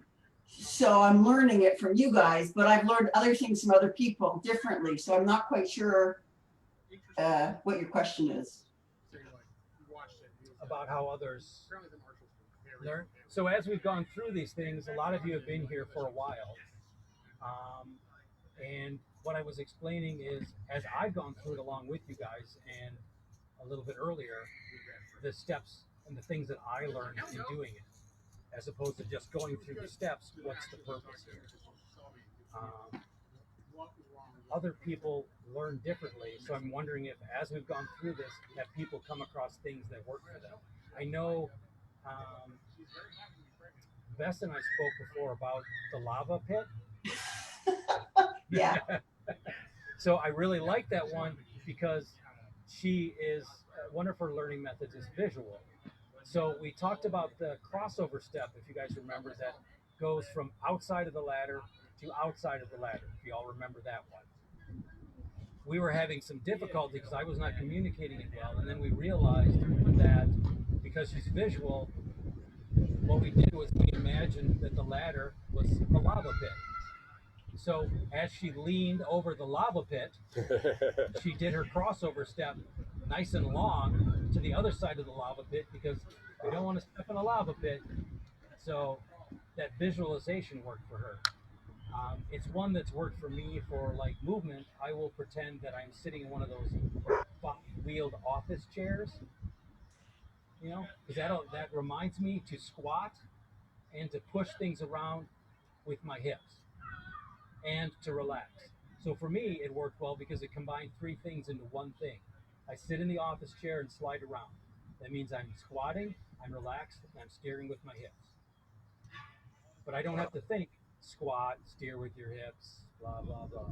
It's just imagining the chair made the difference for me. I will say today, that example of push your office chair around, I found that very helpful. I'm like, oh yeah, I do that in the office. So like I could follow the other ways. It didn't feel natural until it was like, hey, push your office chair around. And then today I'm like, oh, that's very easy. I can do that. Or scooch along a bench. And nobody.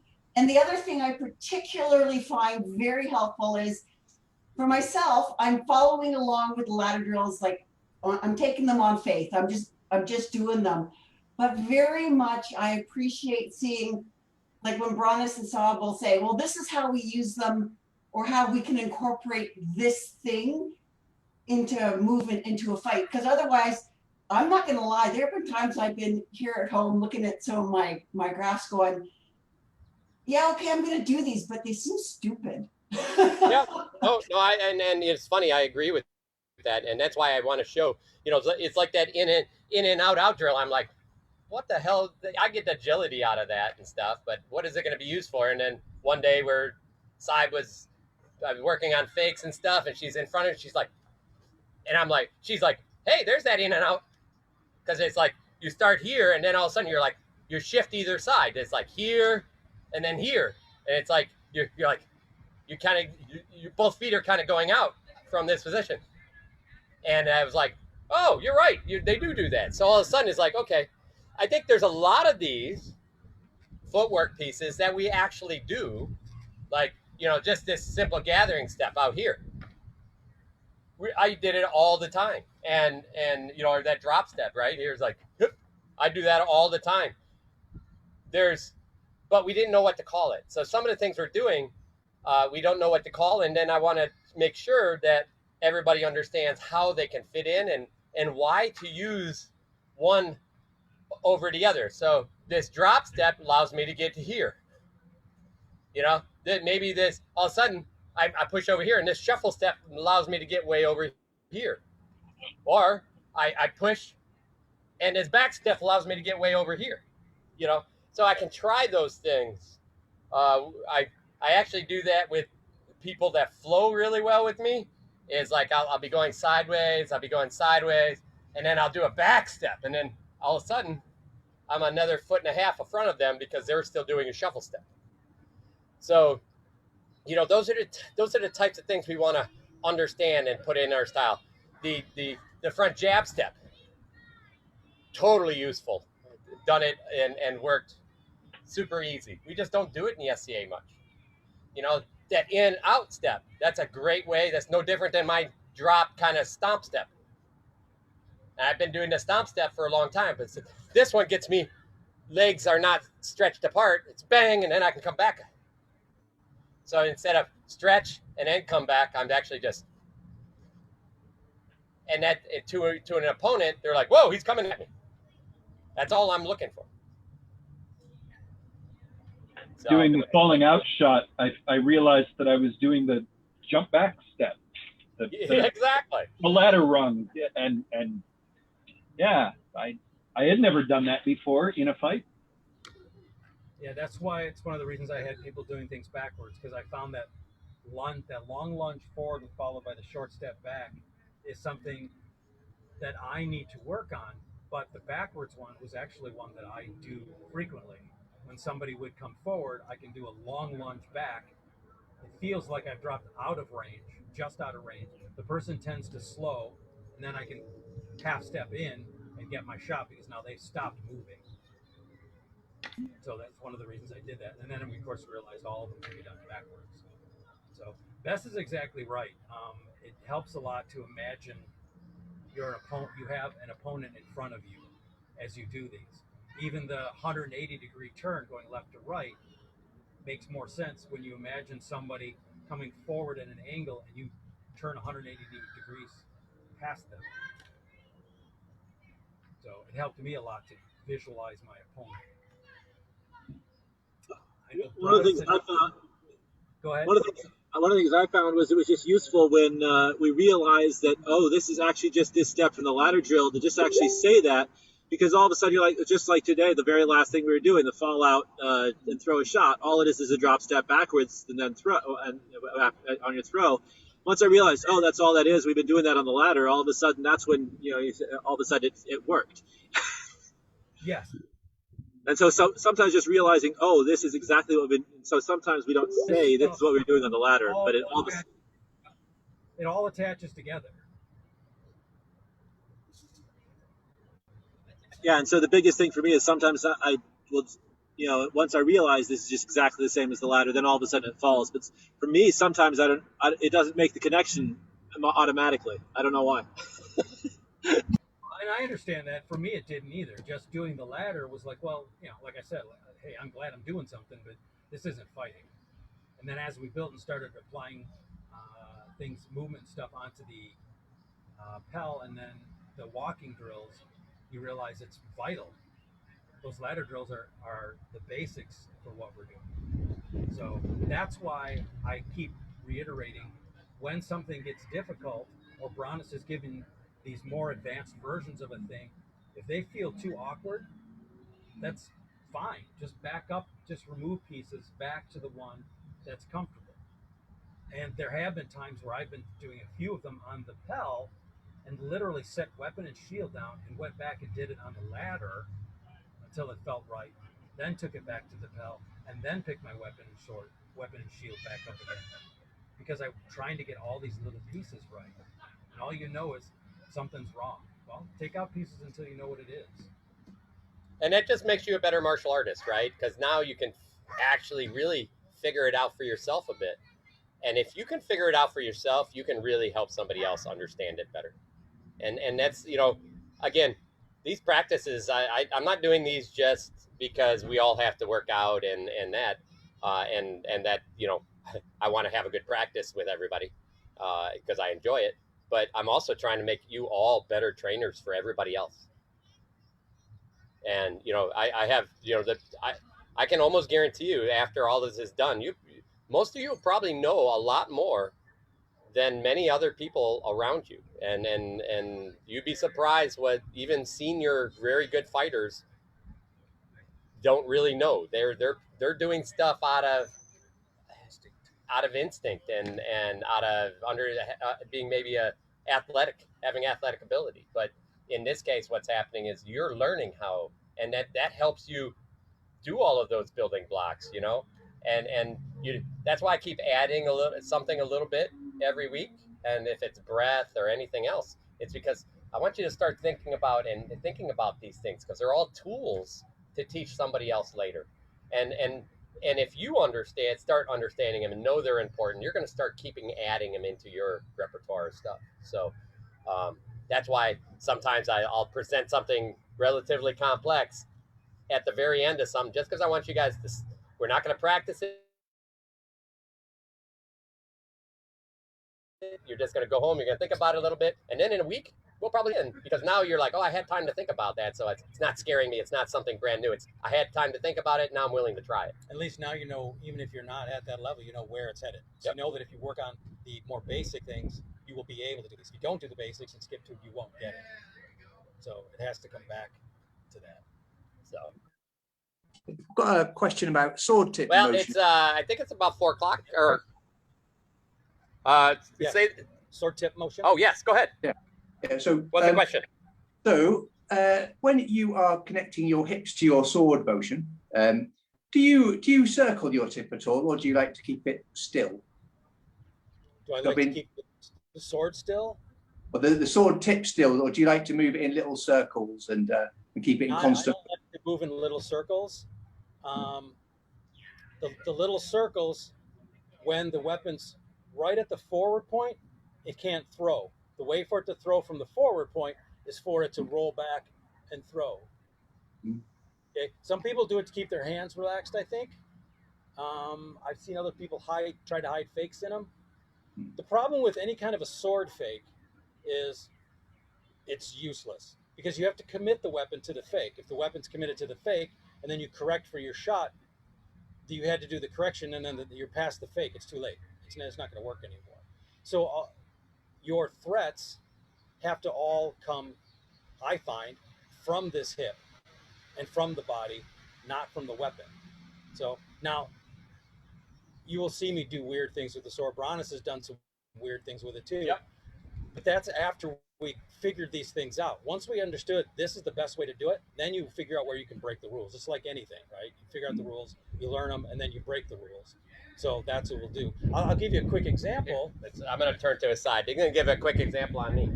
So everybody has seen Bronis throw. I'm left-handed. So he'll do the shot where he raises the sword up, comes all the way down, comes around, and does this leg shot, right? So everybody mentally sees this with the sword.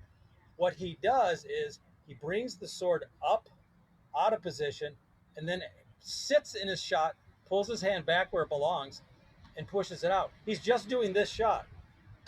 Yep. This is all he's doing, but he does this fancy little thing ahead of time. Whoop! Right. And because their weapons and shield all come up. This is to make somebody come up, then he corrects and goes down. But I'll tell you what, this is a rule breaker because he knows he can't throw from here. The reason he chooses this is he knows he can feel his opponent's not ready to throw or is about to. When they're at that point, then he can afford to use his weapon for this fake to set this up. If they're ready and he just does this willy-nilly, he gets hit. Then I get hit. And he gets hit in the arm. Okay, so that's a rule break. So you see the rules get broken. But the reality is he can break the rules because he learned how to do this. Exactly. And to give you that feel, so to give you a feel on that one is the idea was it depends on your opponent. I could give Rongvaller just enough off this side. Watch, I'm just going to push my body here. And look at how my body sits, but my hand is still in this upper place. I didn't really move this yet. Hey, bang. So what he does is this, I point over here, he gathers up in this top part, but I'm already dropping my body for this part. So now this hand just drops and pushes. So you see how the body's doing most of that work? Now, if I fight a person that tends to look at the sword a lot, I might go, hey, to try to get this big motion over here. I don't necessarily, you could do the same thing. It's like a lot of people used to do, this is a Molinet to this leg, so there's a little bit of roll into it. But the idea is here's a Molinet into the head. All you're doing with a Molinet is breaking time. To give you a feel, I used to do this a lot. And I almost see it as a progression with a lot of fighters that progress through almost, I see a lot of people like almost going into knighthood and some early knighthood guys that are constantly rolling around as they're walking. And at some point I'm like, okay, you guys, you could take the wiggle out of your sword. You don't need that. You can walk over here and just, now you can provide that tension with just slight changes. This is, I'm pushing over here. I'm pushing over here. But now at any given time, I'm ready to push that sword. But watch when he does it, the relationship to his sword in his hand has not changed. Right. But if I'm doing this, I have to essentially, I can't push off that side now because I'm in a back roll over here. But if I do this, I can still push off to this side because I didn't get a back roll going. That's why we're so picky about these things. Like you're leaning a little bit, you're leaning sideways, your hips are a little behind you, you're not sitting low enough. It's really, really picky. But you can see if you did, I'm going to walk it through the same motion. So watch this relationship as he goes side to side. Now, if he does this still side to side, but then helps by bringing the weapon over, you can feel how this gives a real strong threat here, but it weakens the threat over here. So I'm over here. I can't do this anymore. Right. Right. So, and he does it by going over and then coming back again. But I can't. But then it doesn't count. Right. It's so not a fake. If you look at this hand, literally my body is, the hand's not moving. It's still in front of that same shoulder almost the whole time. Yeah. I mean, if I'm directly in front of the camera here we go. See how it's not really moving much? Like I'm pushing over here. Now I'm pushing over here.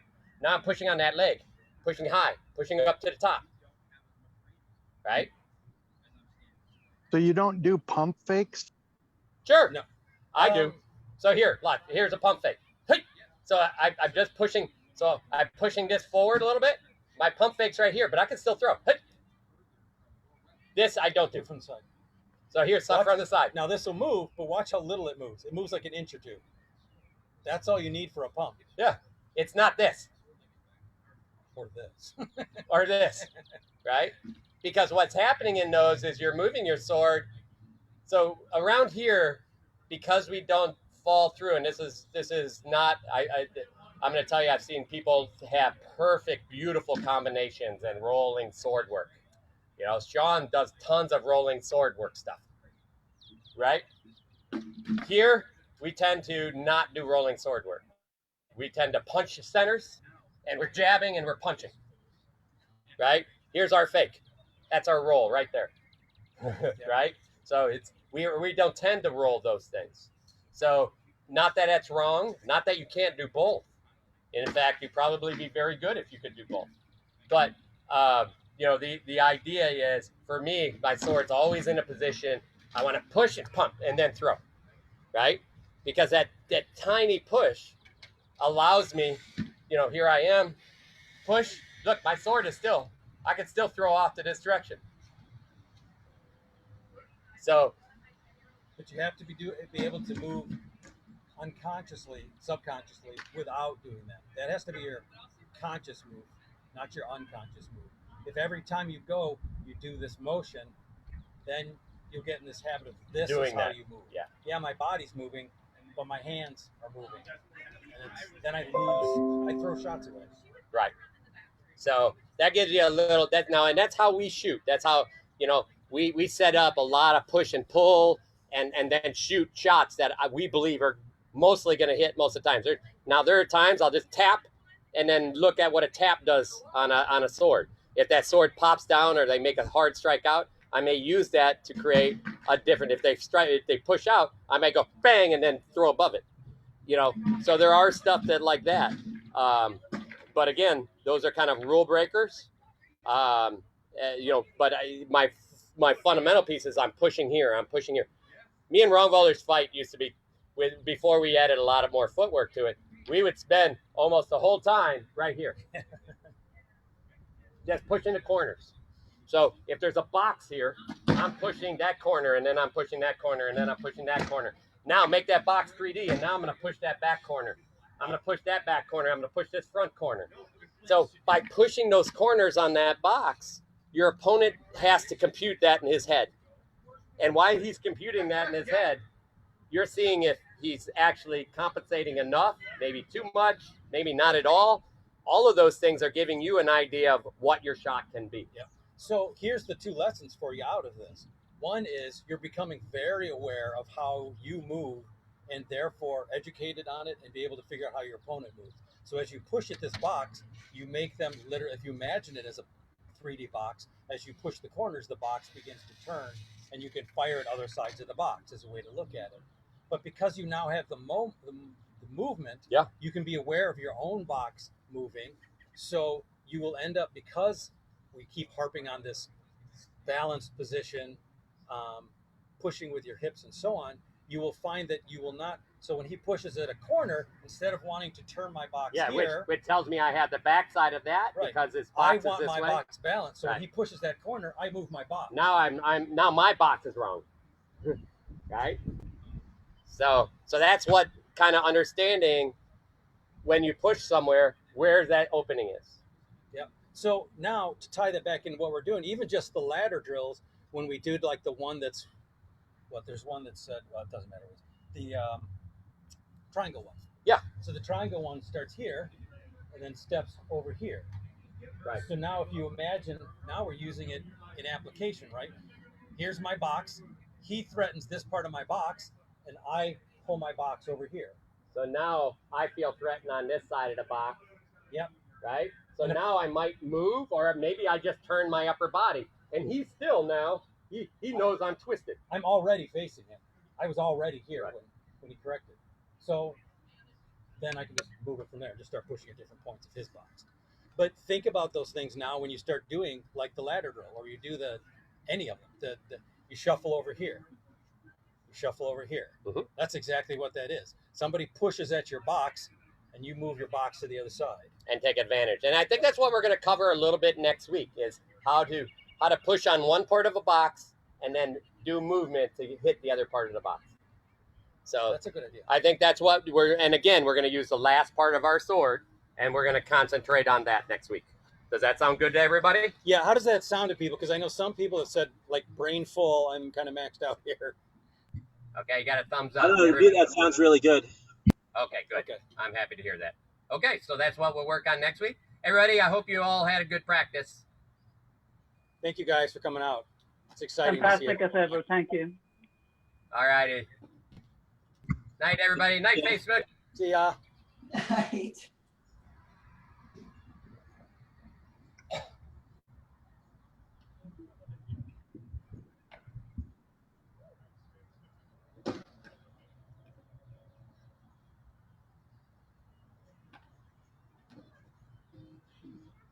Let's see how I can end that. There we go.